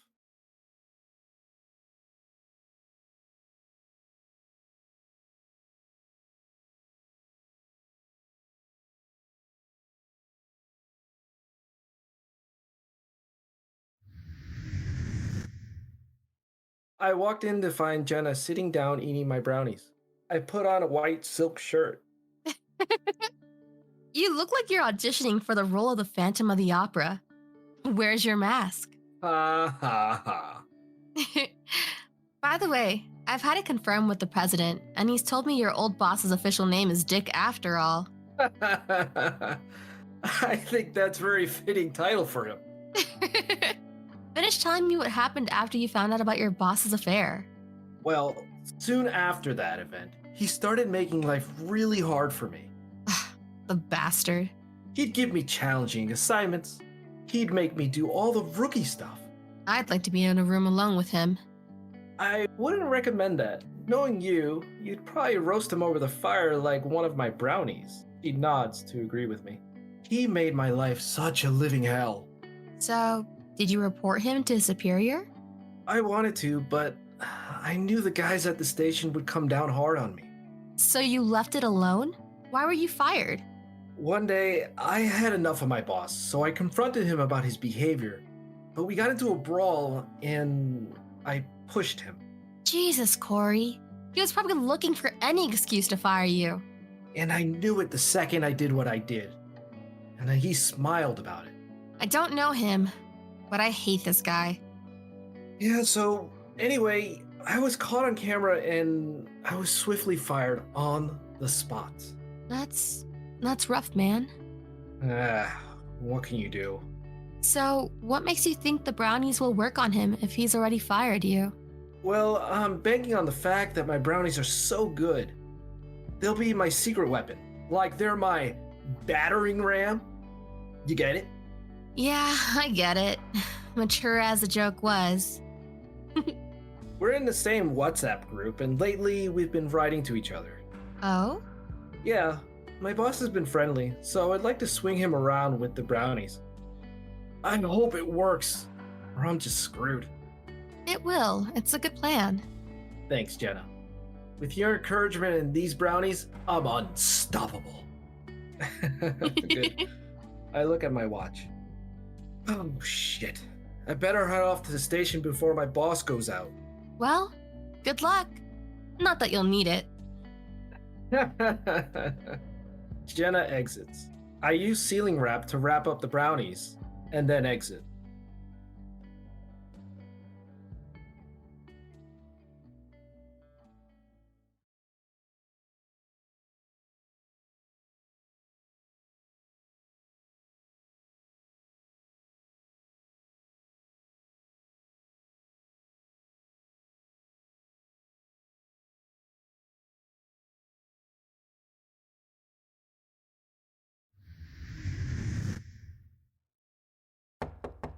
I knock on Jenna's door.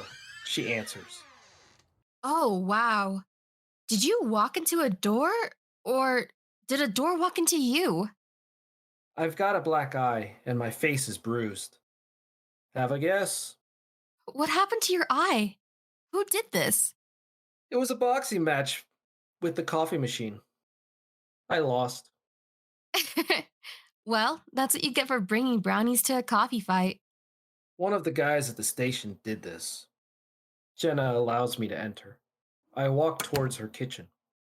So, what happened? Lay it out for me. I tried to get my boss to see me, but he wouldn't budge and see me. Typical. Yeah. And then one of the guys at the station ratted on me and said that I had brownies. Those damn brownies. I knew they'd be your downfall. I know, right? My boss wouldn't come out to see me, so I was about to leave when Tony Jackson stepped in. Tony? Ugh, that guy's a real piece of work. I see him on every fire department advert. He's usually standing close to an attractive woman, well, ogling her. Tell me about it. Anyway, he wanted the brownies, and when I refused to give them to him, he punched me. I'd like to be alone with that guy as well. Anyway, the rest of the guys at the station joined in, and now I feel like I've been in a car wreck.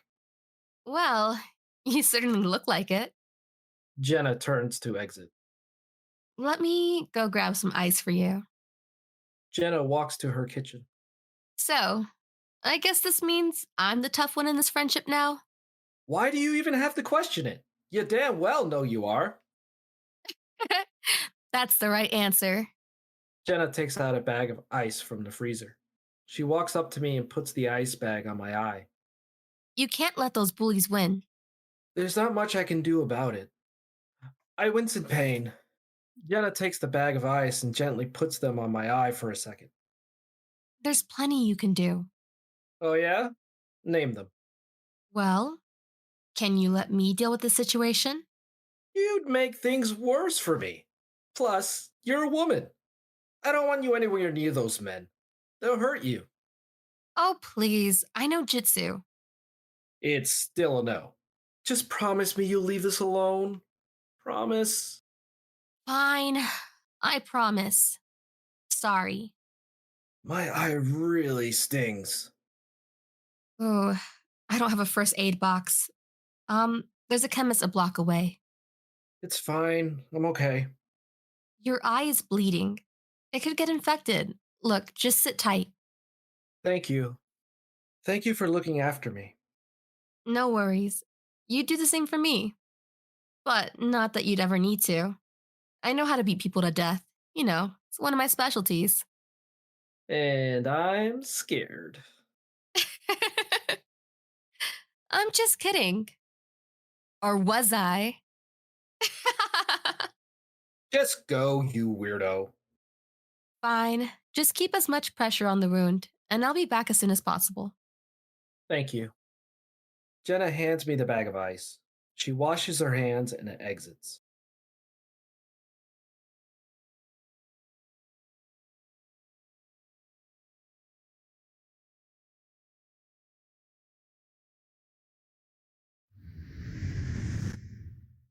Hi, Mom. Yep, it happened. We finally spilled the beans to Megan's parents about us being a couple. Oh boy, let me tell you how it went down. So her mom literally fainted. Yeah, I wish I was kidding. And her dad? Well, he spent a solid 5 minutes threatening to sue me. Can you believe it? And then her brother started cracking risky jokes at our expense. It was like a comedy of errors unfolding before my eyes. But wait, it gets even more bizarre. When her mom regained consciousness, she resorted to emotional blackmail, trying to make Megan leave me. Of course, that didn't work, so she stormed out of the room. And guess who showed up next? Andrew, their next-door neighbor. Turns out Megan and Andrew were secretly lovers. Can you imagine the shock? And what do Megan's parents do? They try to reunite Megan and Andrew right then and there. It was like a soap opera on steroids. Andrew left with his shoulders slumped in defeat. Anyway, the stress was overwhelming, so I stepped outside for an emergency cigarette, and Megan's dad followed me. You won't believe what he offered me.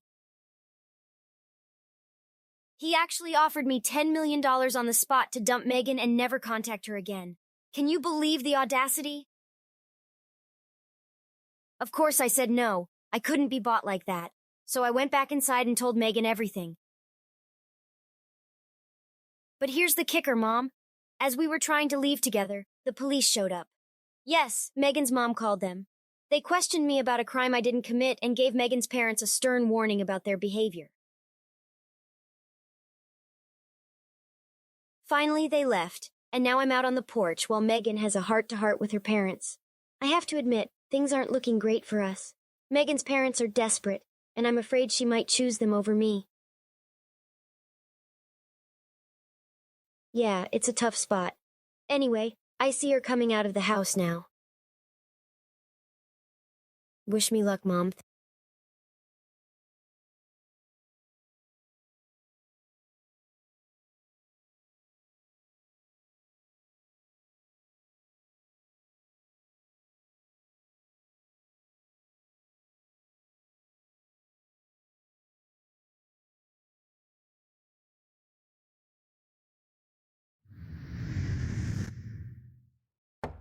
I knock on Jenna's door. Come in, if you dare. I open the door and enter. Well. Look who's got some explaining to do. Me? Never. But do go on, detective. Jenna, word on the street is that you threatened Sean. Sean. Sean. Sean who? You've got to be more specific. I meet so many people. My boss, Jenna. Quit playing clueless. Ah, him! I was just lending a helping hand to my dear friend Corey. By jeopardizing my career? You know I've always been a bit of a risk taker. You had my boss in a headlock, Jenna. Headlock? More like a friendly embrace. Do you think he's going to give me a glowing reference now? Oh, don't be so dramatic. He doesn't even know we're friends. Security cameras. Does that ring any bells? Oh, those little things. My boss got his cop buddies to run your face through their system. Wait, am I famous now? I'm serious. All right, sorry. I'll take this seriously. He's not pressing any charges. Thank God. Well, that's a shame. I was really hoping for a new wardrobe. Orange is the new black, you know. Jenna, you almost ruined my career. Oh, please. You give me way too much credit. I need you to stay away from my boss. Promise me. Fine. I'll keep my distance. No more headlocks or friendly embraces. I'm going to apologize to him before this blows up even more. Stay put. I'm mad at you. You know you love me, Corey. I exit, shaking my head.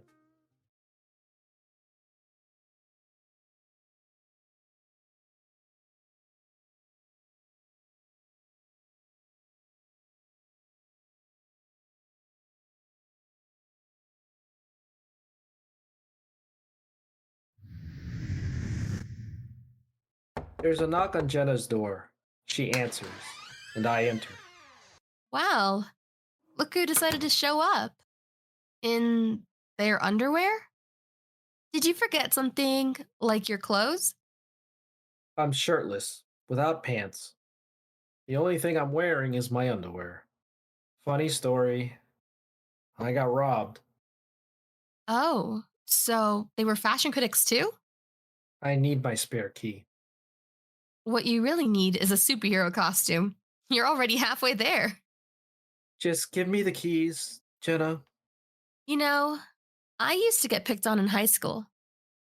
Please. Not another one of your self-help stories? I sit on the couch. Hear me out. I learned to stand up for myself, and it made all the difference. Great. So, how do you propose I take on a gang of 12 all by myself? By letting me handle the situation, of course. And how are you going to do that without making things worse? Could it get any worse? You just paraded across town in your skivvies. Fine. What's your brilliant plan? So, I'm going to write you a script. A script? For what? You know, a hostage type video, but with a twist. This is going to end well. I'm sure. Trust me, it'll be a hit. Now, sit tight while I go set up the scene. We're going to need some sheets and better lighting. Jenna exits.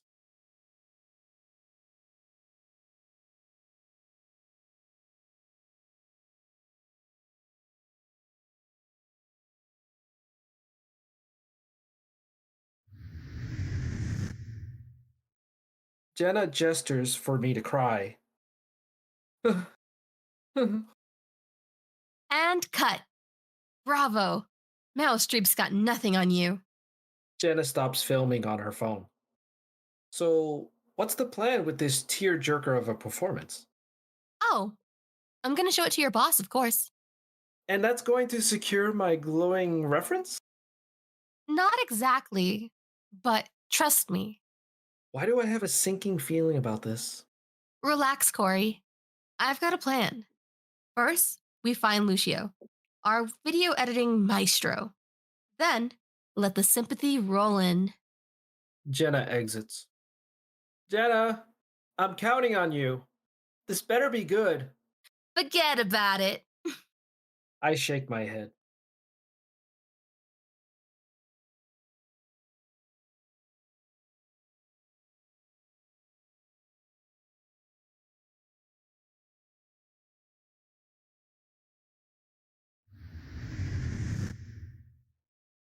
I'm cooking dinner for Jenna and me as she enters.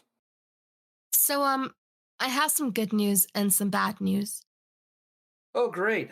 You become a fortune teller now. Just spill it, Jenna. Well, there's a viral video of you looking rather pathetic, and it's circulating the internet. Of course there is. You and your brilliant plans. Hey, I never meant for this to go south. Well, congratulations, Jenna. You're officially the captain of the Titanic. Okay, that was harsh. I thought your boss would sympathize with you. He's a monster, not a fairy godmother. What were you thinking? Well, I was thinking that he'd finally see how miserable you are under his thumb. Now I'll never get a job without becoming a laughingstock. Oh, come on. It's just a drop in the vast ocean of the internet. Nobody's even watching it. Jenna's phone pings. She checks it, and her face falls. So, about that. Fox News just shared it on Twitter?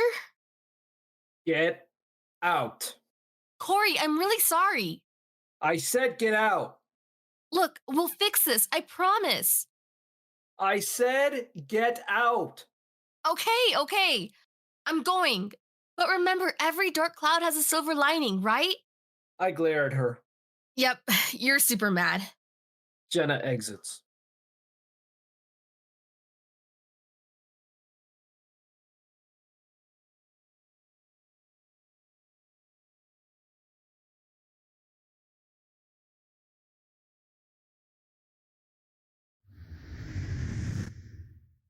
Hi, Mom. Yeah, we're finally back home. And guess what? I said we. Megan chose me. It was quite the showdown with her parents. They gave her an ultimatum. Either leave me or kiss her inheritance goodbye. Can you believe it? But guess what? She chose love over money. She would have lost a whopping $80 million. But here's where things get even crazier. Megan's grandma showed up, and boy did she shake things up. Megan spilled the beans to her about everything her parents were doing, and her grandma got furious. She took our side and then dropped a bombshell of her own. Turns out Megan's mom used to be a lesbian before she met her husband. Can you imagine the drama? Megan's dad had no clue. Well, let's just say it all hit the fan. He stormed out in a fit of rage and in the midst of the chaos, Megan's grandma made a promise to Megan. She assured her that if her parents ever cut her off from the family, she would pass on her own money to Megan instead. Talk about a plot twist. So yeah, I'm okay. It's been one heck of a roller coaster day, but we're just relieved that the meeting with her parents is finally over. Oh, and by the way, Megan wants to meet you, Mom. Can we fly out to see you next month?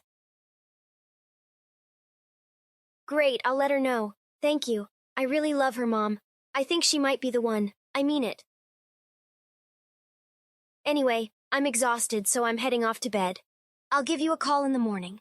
Love you too. Oh, and please give my regards to Vinny and David when you see them. Love you. Bye.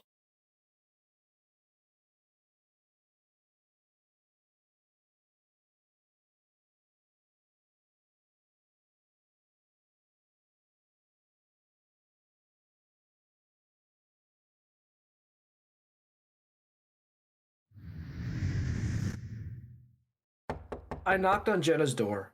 She's dressed in a robe as she answers the door. Well, look who's here. Hey. I try to enter, but Jenna blocks my path. Can I come in? You seem awfully cheerful for someone who was angry at me a couple hours ago. Well, let's just say some of my fortunes have changed. Oh? Do tell. CNN got wind of my story, and they want to do a piece on me. No way!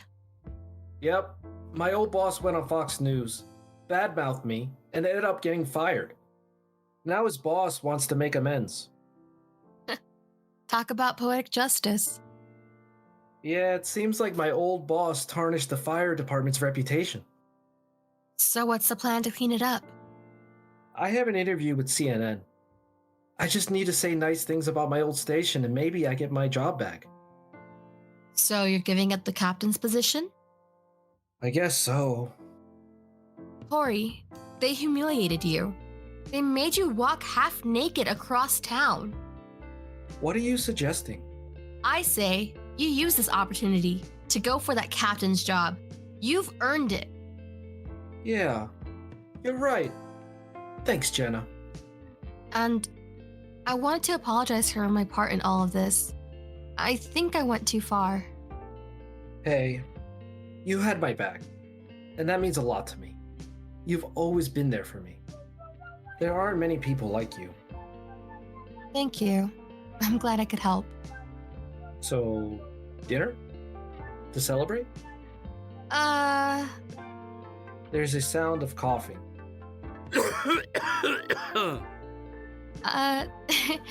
I'm sorry. I've got plans.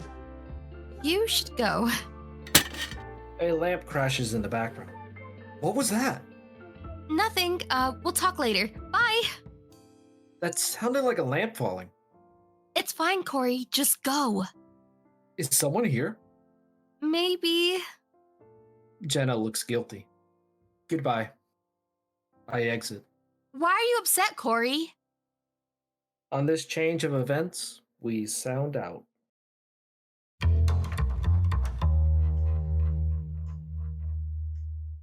The Apartment was voiced by Paranoia and Nelson Zapata Correa. The show was written and directed by Joao Encita. If you enjoyed this episode, we kindly ask that you rate us 5 stars on Apple Podcasts and Spotify. That Love Podcast is active on Twitter at That Love Pod and on Instagram and Facebook at That Love Podcast. And if you're interested in helping us expand the podcast, please consider becoming a Patreon supporter at patreon.com/thatlovepodcast. Thank you for your support, and we hope you have a wonderful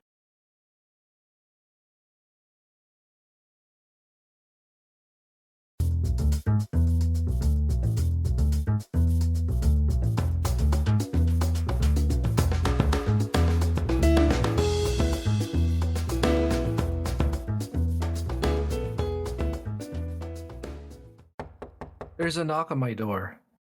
I look through the peephole. It's Jenna. What do you want, Jenna? $1 million in a private jet, but I'll settle for a conversation with you. I'd give you $1 million never to speak to me again. Come on, dude. Stop being a dick. I can't help it. I was born with one. This is pathetic, even by your standards. I'm not interested in anything you have to say to me. Go away. Wow, did you learn those sweet talking skills at charm school? Just open the door, dumbass. Sorry. I didn't realize you were royalty. Let me get the red carpet. I open the front door. My jaw tightens and my teeth are clenched. I realize I'm going to have to resist the temptation to shout at Jenna today. This situation might be too much for me to bear. What? Jenna's eyes widen in surprise. First of all, that tone is a no-no. I've made it clear. I don't want a friendship with you anymore.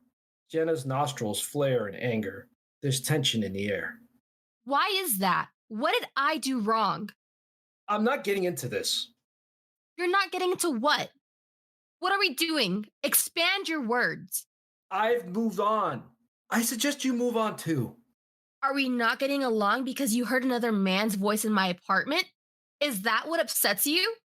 No, what upsets me is that you didn't invite me in to have a beer with the guy. Funny. I'm closing the door. This is so silly. This whole fight is so childish. I would never. I heard what I heard. Yeah, but did you see what you think you heard? That's the question, because I don't think you did. You need to leave me alone. If you're jealous, just say so. Don't act like a toddler who's lost his toy. If I'm jealous, it's because you're playing with other toys. You're ridiculous. Thanks for the compliment. I'll add it to my resume. Jenna rolls her eyes. I'm closing the door now. It sounds like you were jealous that I could be attracted to another man. Just admit it already. I'm not jealous.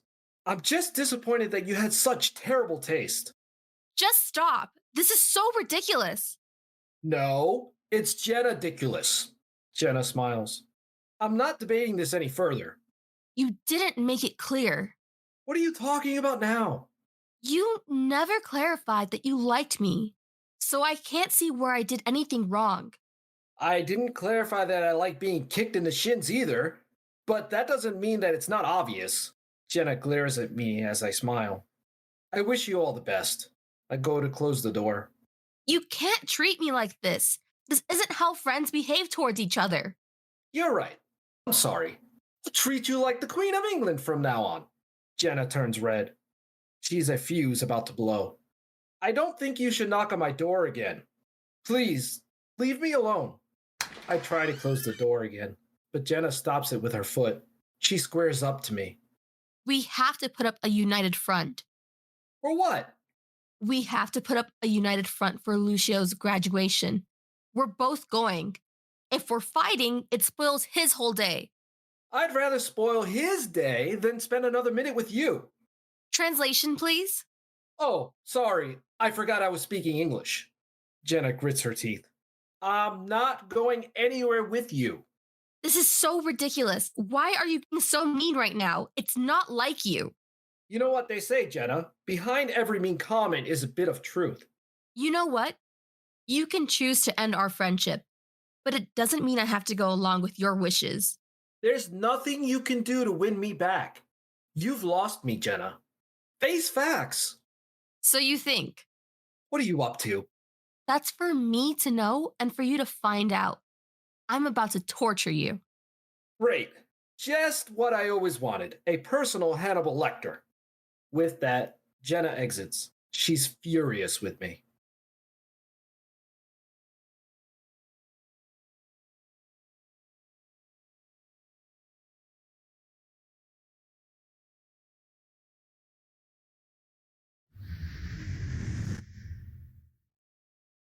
Jenna opens the door to me. You had no right to do what you did. What are you talking about? Play dumb with me, Jenna. Is there a reason you're here? Because you're boring me to death right now. Well, I'm sorry I'm not juggling flaming swords or riding in on a unicycle to entertain you. What did I do? You told Lucio I wasn't going to attend his graduation. I told him that because you weren't. I was going to tell him myself. Oh, then, oops, sorry. He was seconds away from crying when he heard I wasn't coming, so I had to tell him I was. Cheer him up. Well, You caused this problem for yourself. So, I don't see why you're trying to blame me. I'm not blaming you. I'm just stating the fact that you're the root of all evil. Maybe I am. So what? You need to leave me alone. I'm not the one who knocked on my door. Fine. I'll leave. I go to exit. By the way, I told Lucio we'd share the same car. I stop walking. This is getting out of hand. Well then, I recommend you start talking to me. Or else, Lucio might start asking awkward questions about why you're ignoring me. Well, I recommend you start listening to me. It's a two-way street, you know. Jenna smiles. And by the way, we're not sharing the same Uber. Oh no, not at all. But Lucio wasn't so excited when I told him you'd sit right beside him. I bang my fist on the wall. Temper. Thanks for the advice, Dr. Phil. I'll be sure to write that down in my anger management journal. I take a second to cool down. Why the hell are you doing this? Why are you throwing away our friendship over a misunderstanding? There's no misunderstanding. I heard what I heard. And once again, I ask you, did you see what you heard? The answer is no, you didn't. Well, did you see what you're saying? Because it's making zero sense. Jenna shakes her head. Look, we're not sharing the same Uber. We'll see about that. Ugh, you're crazy. Maybe I am, but that's what makes me who I am. I'm 1 in a million, baby. More like 1 in a million headaches. You're crazy. I walk off. I'm only crazy because you make me act crazy. You turned me into this monster. I didn't know I had the power to turn you into a Godzilla-sized monster. Good to know. Jenna rolls her eyes.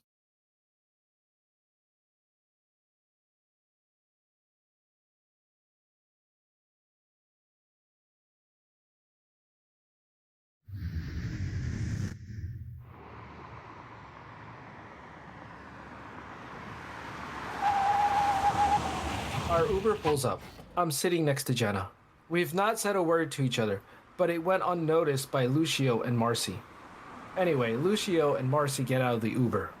Guys, we won't be a sec. Marcy nods and exits with Lucio.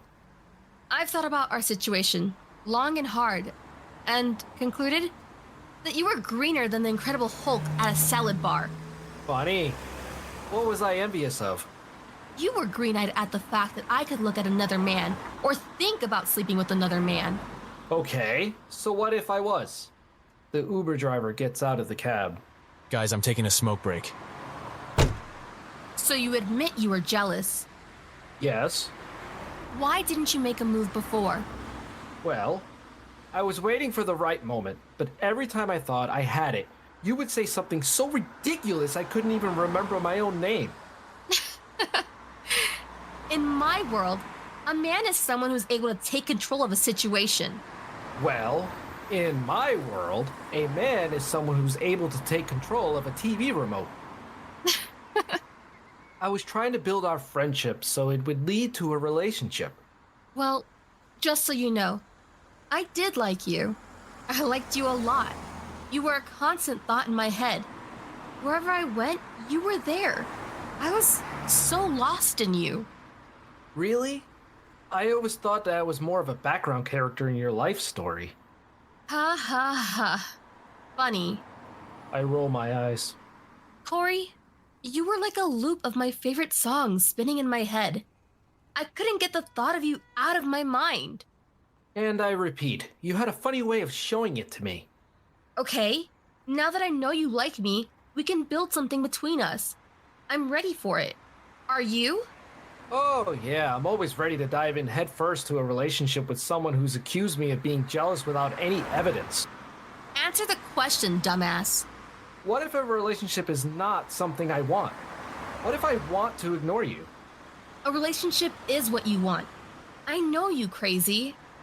I mean, Corey. Jenna smiles. A relationship isn't what I want. If it weren't, you wouldn't have been as upset about our misunderstanding as you are now. I'm not upset. I'm just disappointed. You know, like a disappointed parent who found out their child lied about their report card. Oh, so now I'm the Bart Simpson to your Homer? You know what I mean. It was a misunderstanding. Once again, it wasn't a misunderstanding. Keep telling yourself that.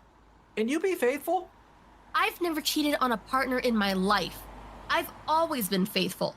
Yeah, sure. What does that mean? It means what it meant. Well, I'm confused. What do you mean?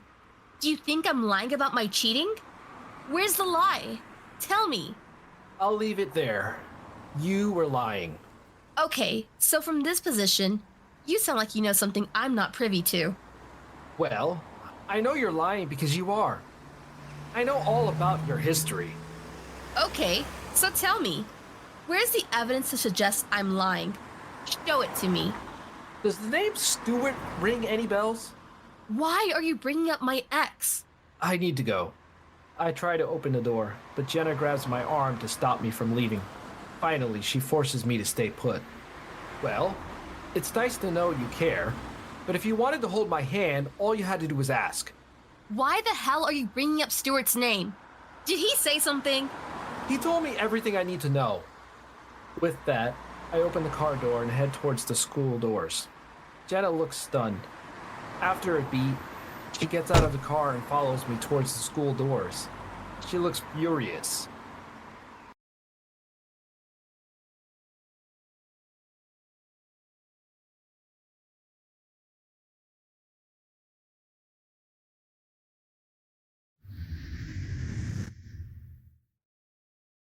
The graduation was a success. Lucio received his certificate and will soon be headed to Harvard. I'm so proud of him. Lucio's been through a lot in his short life, so he deserves every bit of happiness that comes his way. Anyway, it's Jenna and me next to Marcy and Lucio. There's tension in the air. Everyone can feel it as an Uber pulls up in front of us. Guys, you take this cab. Ori and I need to talk about something super important. We're not entering into a discussion. I try to open the cab door, but Jenna elbows me in the stomach and I go down like a sack of potatoes.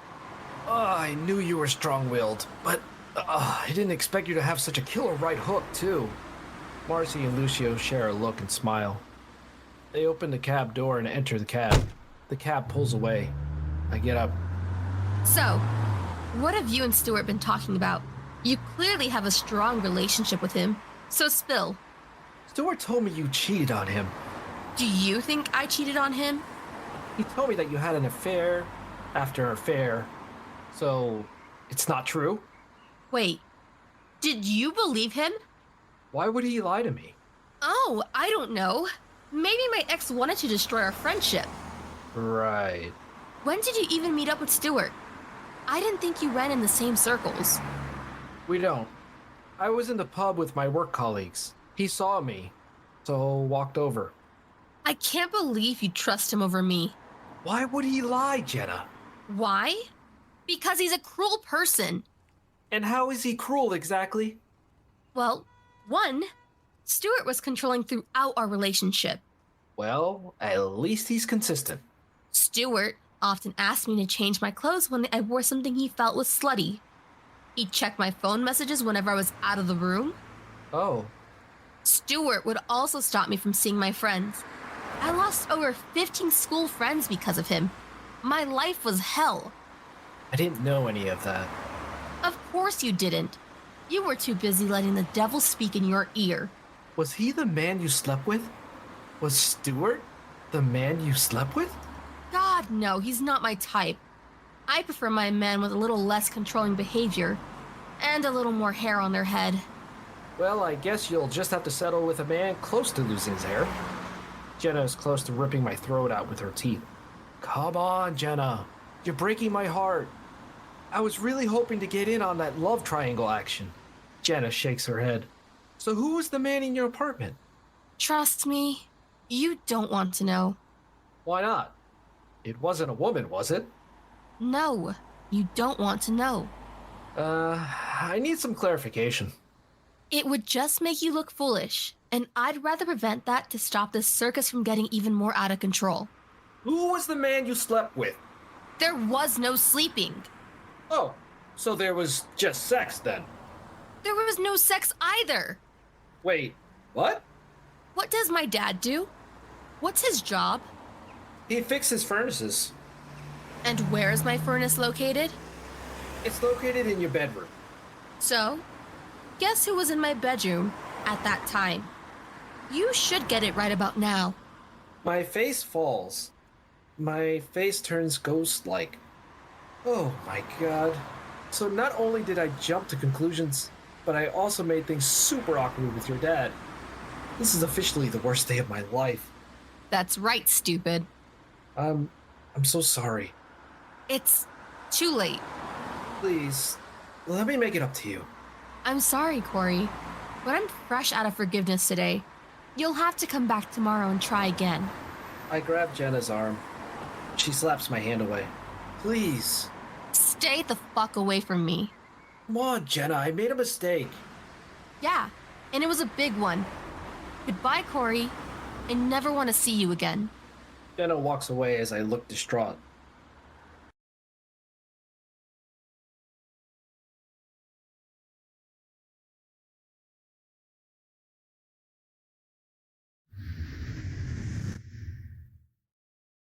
I knock on Jenna's door. She answers. I'm an idiot. That's not news to me. I should have told you I've liked you months ago, but I didn't. No, you didn't. I know. I'm slower than a sloth with a hangover. More like a snail on Valium. Jenna glares at me. I'm so sorry. I realize you won't forgive me immediately, but I want to earn your forgiveness. So, if you let me, I will. Jenna is silent. Look, I know you're upset, but I'm dying here. Please, help me. Please. I'm not a doctor, Corey. I can't perform miracles. Well, you're no doctor, but you're certainly an expert in breaking hearts. You acted like a child. Yes, I know. I'm a man. That's not an excuse. I know. You made me question what I did wrong all day, while you were cold and distant. Once again, I am incredibly sorry. A man capable of that behavior isn't capable of much else when it comes to entering a relationship. Well, at least I'm good at opening jars and killing spiders, right? Yeah. Too bad I don't need a jar opened or a spider killed right now. Corey, I really fucking like you. However, you hurt me severely. I'm really not coming across well today. With time, I thought our friendship would turn into love. I had high hopes for us. Wow, it's like there's a noose around my neck. How long before I die? Jenna glares. What? That was a joke. I feel the same too. I know I could love you in time. Right now, I need distance from you. I need space. Oh, so what does that mean? I'm going to Ohio for a week. My parents are celebrating their 30th wedding anniversary and want to see me. Oh, so you're running away to the Buckeye State, just like LeBron did. No, I'm running away to get away from you. I smile, but Jenna's expression stays serious. You'll come back, right? Right now, I don't know if I will. I might be back like Schwarzenegger in Terminator. Or I might stay gone. Come on, Jenna. Of course you'll come back. This is where you belong. I think space between us is vital. Please don't give up on us now. We've come too far for you to throw in a towel. You need to think too. With that, I hope our stars will be aligned so we can sort out our issues. That's the big hope. You're right. We do need to think. You can't call me or FaceTime me. I won't. I promise. I'll see you in a week with my decision.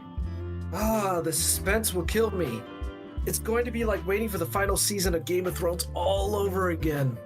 So, if we were to do a coin flip, where would your decision land right now? Oh, right in the middle of indecisiveness and uncertainty. My favorite place to be. I hang my head. Jenna walks up to me and kisses me on the cheek. If the universe wants us together, it'll do its job and get us together. I really hope so. I'll see you soon. Yeah. Look after yourself. I walk to the door. I open it and exit.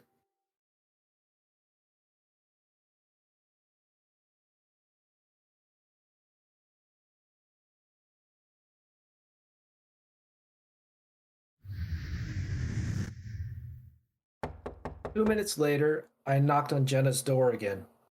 She answered. She has luggage next to her. I walked up to her and kissed her on the mouth. I give it my all. She doesn't kiss me back.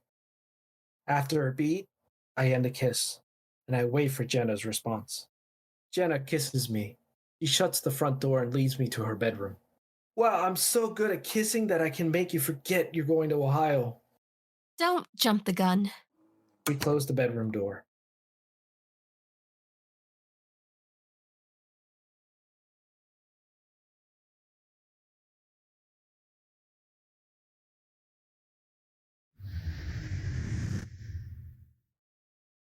I wake up in Jenna's bedroom. She's not in her bedroom. I get up from the bed. I put on my clothes. I walk around her apartment, looking for signs of where she's gone. But then I remember that she's gone to see her parents. Our lovemaking last night didn't mean a thing. This story could be about to collapse or rocket to the sky. I know that my relationship with Jenna is balanced on a tightrope. It could fall at any second. What will be the outcome of this story? God only knows. On this cliffhanger of events, we sound out.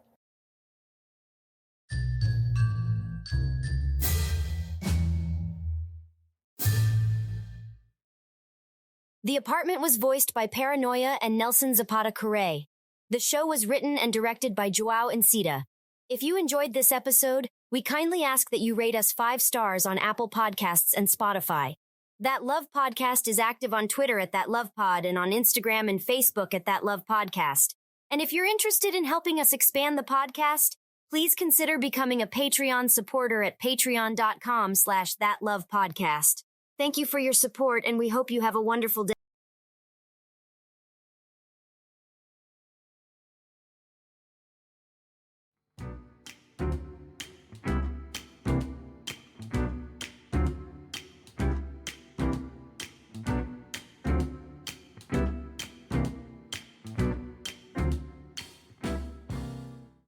The front door to Jenna's apartment opens.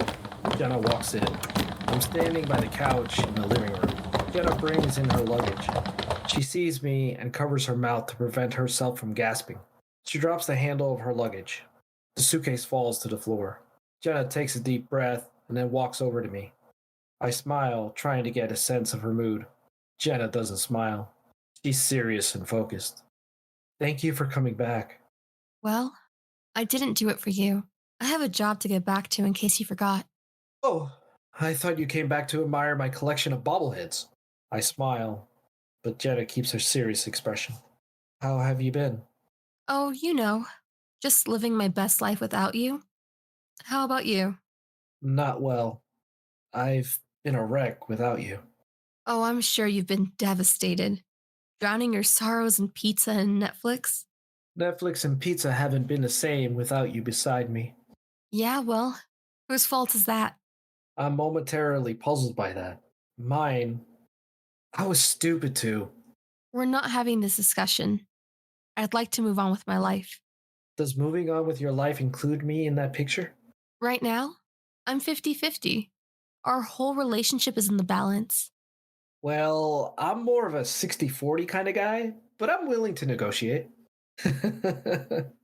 There's nothing but dead silence from Jenna. Can you give me a chance to show you how much you mean to me? Sure. I'll pencil you in for never. That's okay. I'll use a pen to make sure you don't erase me from your life. Ha ha ha. I need to go to work. You've only just got back. Yeah, well, I've got a lot of work to catch up on. See yourself out. I'm devastated. My shoulders slump, and I hang my head. I put on a brave face, stand up straight, determined to do my backup plan if Jenna wants to reject me. I need to show you how much you mean to me. I need to make you see how much of a fool I've been without you. Pressuring me to get back with you will only push me further away. You need to give me space to figure out what I want. I look Jenna right in the eye and maintain a steady gaze. And I will. After you see how much the breakdown of our relationship has affected me. Sit tight. There are a lot of surprises coming your way. Get ready. I don't like the sound of that, Corey. Women love surprises. You will too. I can't wait for that surprise ending where you turn out to be a serial killer. I walk off and open the front door and take a look at Jenna, who has a worried expression. Despite feeling devastated, I give her a reassuring smile before walking out.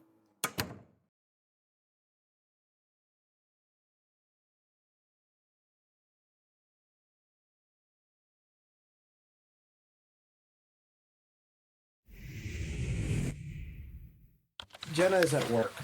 Jenna's computer screen flickers momentarily before going black. She taps the monitor a few times in frustration before a man knocks on her door. The man is wearing a tuxedo.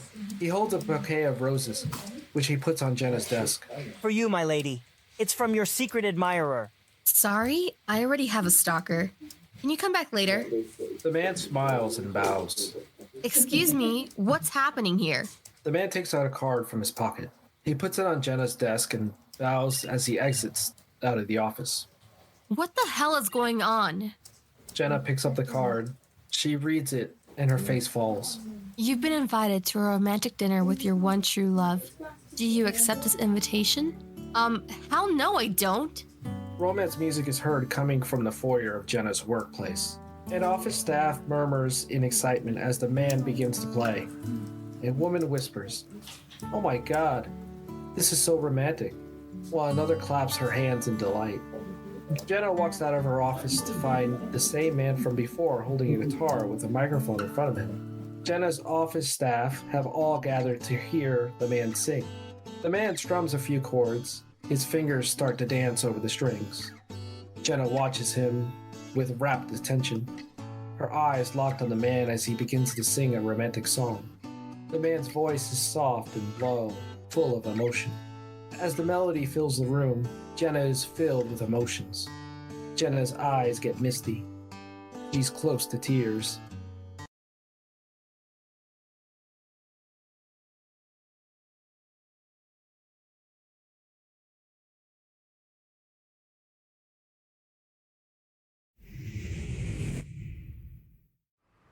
It's lunchtime for Jenna as she walks out of her office building. A stagecoach is heard clattering along. A stagecoach runs along where Jenna's walking. There are two horses pulling it. The stagecoach driver pulls it to a stop with a loud clatter of hooves and wheels, drawing the attention of everyone who walks past Jenna. Great. Now I feel like I'm in a Wild West movie. Jenna shakes her head. Don't be for me.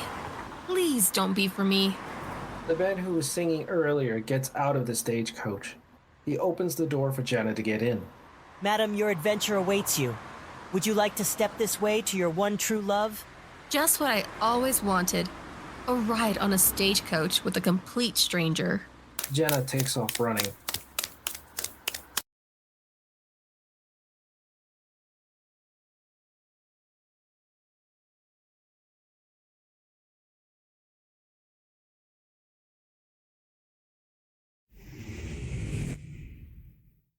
Jenna strides over to her workspace, where a group of her colleagues have gathered around someone. Her expression turns somber as she approaches the crowd.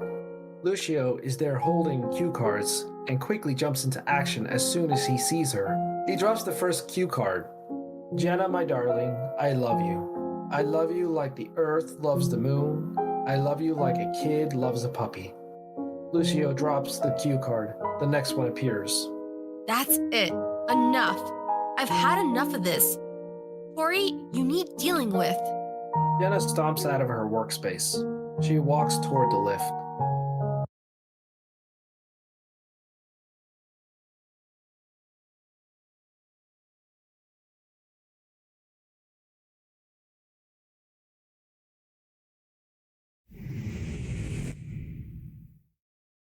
I knock on Corey's front door. "It's open!" I follow the trail of rose petals to Corey, who is standing in the dimly lit living room, surrounded by dozens of flickering candles. The air is thick with the scent of roses. and I can't help but feel a little overwhelmed by the romantic atmosphere. Great, now I'm going to smell like a Hallmark movie for a week.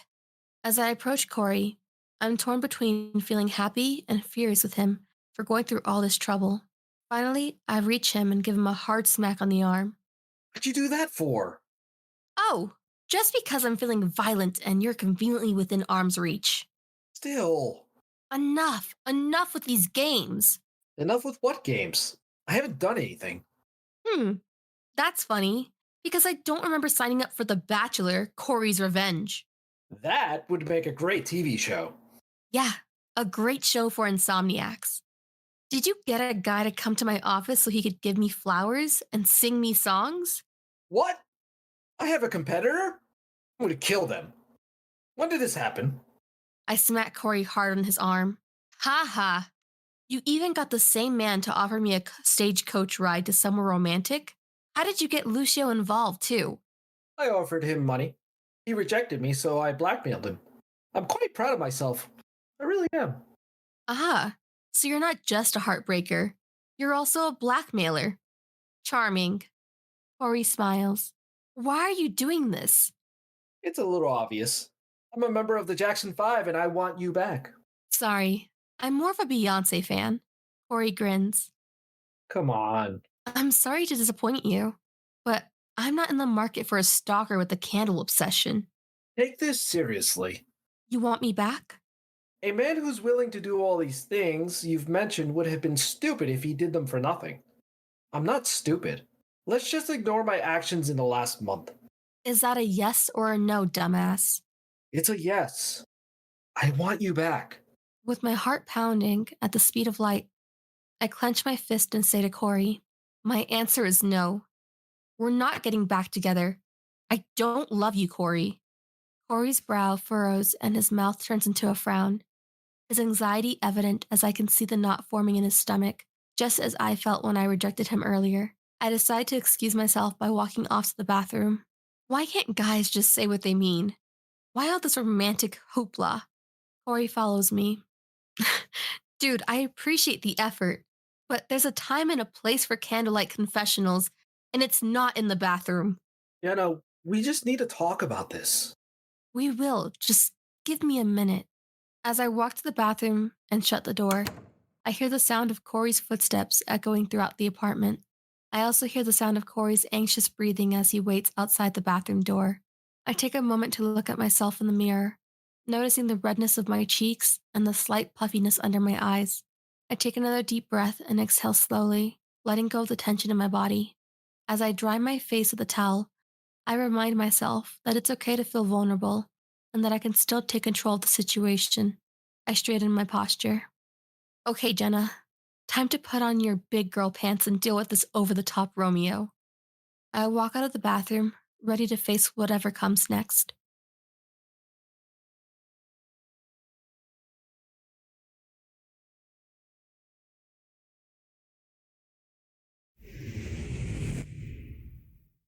We're sitting on the couch.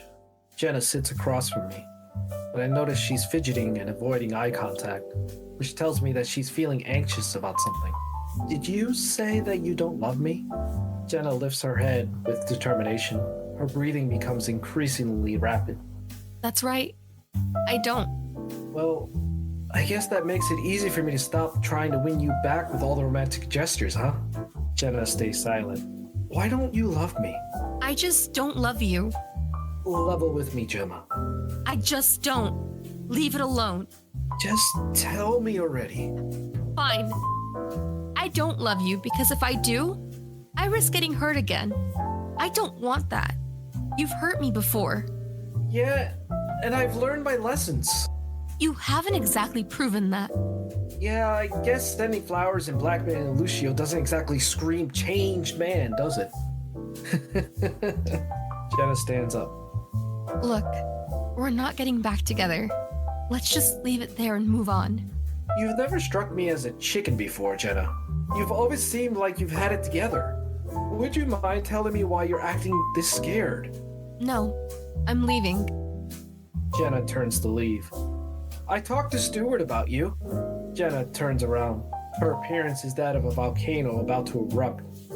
Her fists are tightly clenched at her sides. Hey, I figured I had to get some answers from someone who knows you better than I do. Despite her efforts to contain her emotions, it is evident that my words have deeply wounded her. Jenna looks close to tears. With a trembling voice of fury, Jenna says, How dare you go behind my back and speak to my ex without my permission?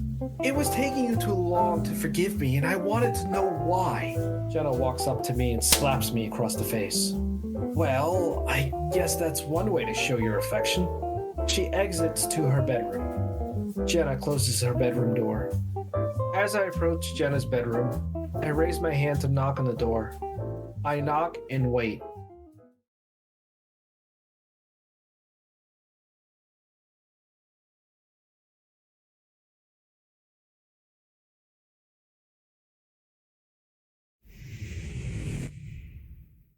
After a moment of waiting for a response and hearing none, I tentatively push the door open and step inside. I see Jenna seated in front of her makeup mirror, lost in thought. I refuse to talk to you, Corey. Well, that's too bad, because I was really looking forward to hearing your delightful voice. I realized I was out of order. I just wanted to know how to fix our issues, and for a minute there, I thought Stewart might have an answer for me. I was clearly wrong, and I'm sorry. You should have shown some patience. I would have eventually forgiven you. Oh, well, in that case, I'll just sit here and wait for forgiveness to rain down upon me like manna from heaven. Jenna walks out of her bedroom and makes her way towards the living room. I trail closely behind her, following her every move. Does that mean you were eventually going to forgive me for not trusting you? What the hell did Stewart say to you? Many things, like he wishes he never let you go.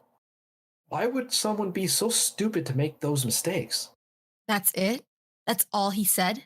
Pretty much. Is there more to tell? Yes, but you're not gonna like it. I'm sure I'll be able to handle it. Jenna takes a seat on the couch. I join her by sitting across her.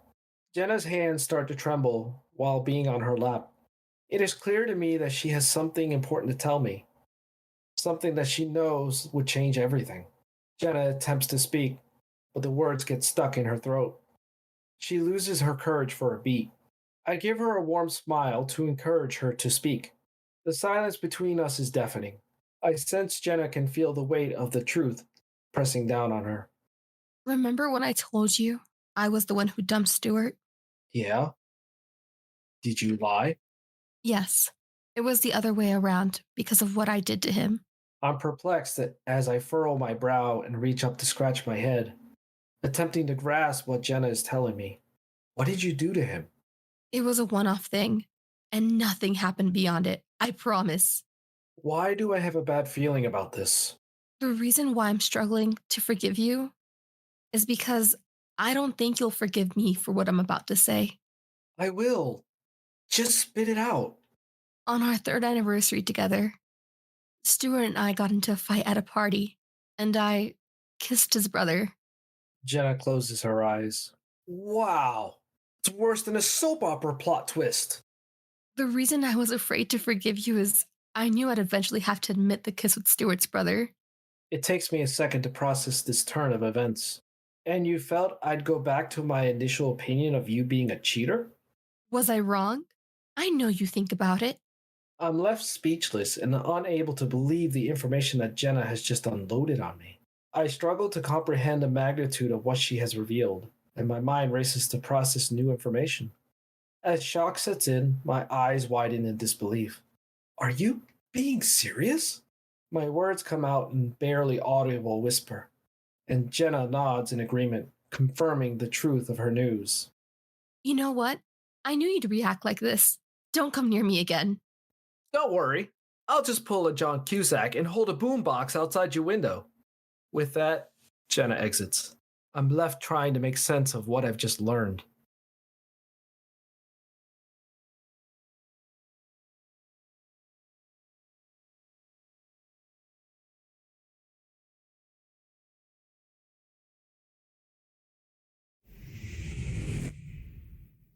Jenna is leaning forward on her dining table. She has a pad of paper in front of her. She bites her lip as she writes a note with a pen. She looks determined until This is stupid.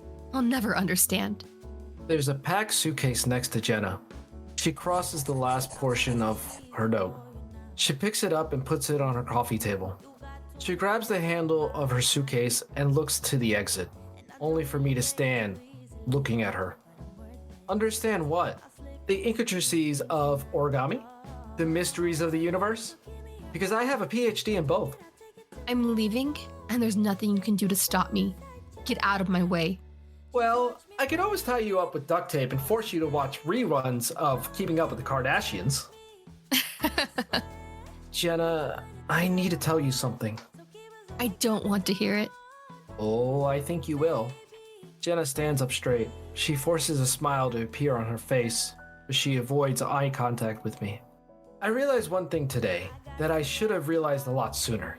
I don't give a shit. I don't care. Jenna's eyes widen and her body stiffens up as she tries to process what she just heard. About me? I knew it. Jenna's shoulders droop and her head hangs low, on the brink of tears as she turns to walk away.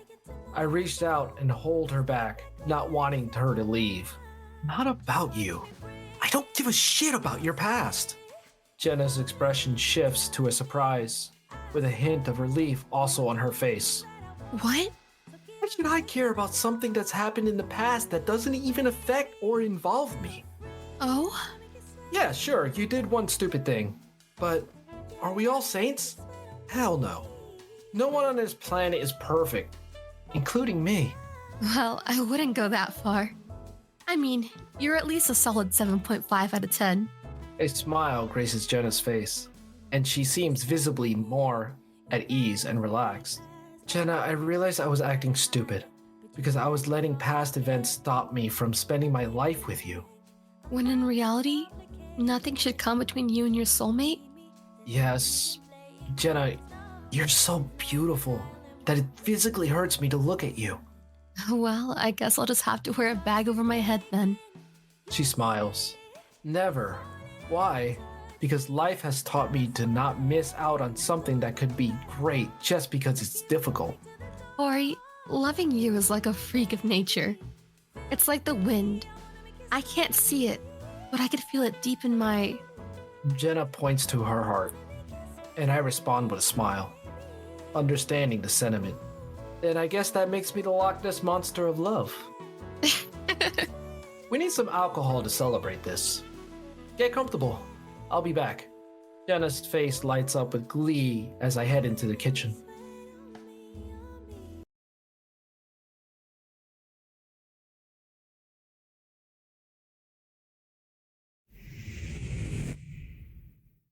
As I enter with a champagne bottle, Jenna's face lights up and she takes her feet off the coffee table. I didn't know I had champagne. I pop the champagne bottle open. I hid it earlier to surprise you. I knew I was smart to choose you. Yeah, I should pat you on the back too. Jenna, I have a few more things to say. Go ahead. I'm all set to hear it. Jen, not so long ago I was alone and lost, and then you came into my life and I was home. I thank God you found me. Jenna smiles. You really do love me. I knew it from the moment we met. I love you too. I know it seems like I've struggled to express it, but I do. I love you. I crown you the king of my heart. Why do you love me? I love you because every morning I need to know I can see your smile. I feel the same. I need to know that I can look you in the eyes each night. I need to know I can be with you for the rest of my life. I'm the same. Wherever I am, I just want to be near you again. Even now, we're close, but not nearly close enough. Jenna, I only want to belong where you are. Why? Because I could be in a crowd, but my eyes would only want to see you. I know that, and that's why I choose you. That's why I choose you over and over and over. Without delay, without a doubt, in a heartbeat. Ori, I'll always just keep choosing you. I walk up to Jenna and passionately kiss her, pouring all my love and desire into the moment. We're enveloped in the moment, our bodies melding together. The intensity of our kiss deepens. Our hearts thud in unison as we touch. My hands explore every inch of her body, igniting a fierce desire within both of us. We break off the kiss, gasping for air, but our eyes remain locked in a passionate gaze that left no doubt about the love and desire burning between us. I lift Jenna off the ground and hold her, causing her to burst into laughter. What are you doing? I believe we have some making up to do. Oh, do you now? I believe so. Do I have your permission to initiate our love-making? Sure. Why not? Wow, I wasn't expecting you to be so enthusiastic. You're really surprising me tonight. Just whisk me away, stud. That's weird. Never call me that again. Stud. I shake my head. Just carry me to our bedroom. I carry Jenna into our bedroom, feeling grateful for the future that lies ahead of us. From friends to lovers, our journey has been one of joy and discovery. As we lay in each other's embrace, the world outside fades away and all that remains is warmth of our body and the beating of our hearts. We talk about our dreams and hopes for the future, knowing that whatever lies ahead, we will face it together, as one. In that moment, we both feel a deep sense of contentment and fulfillment, knowing that we have found our soulmate in each other. As we drift off to sleep, we both know that tomorrow and all the days that follow will be filled with nothing but love and happiness.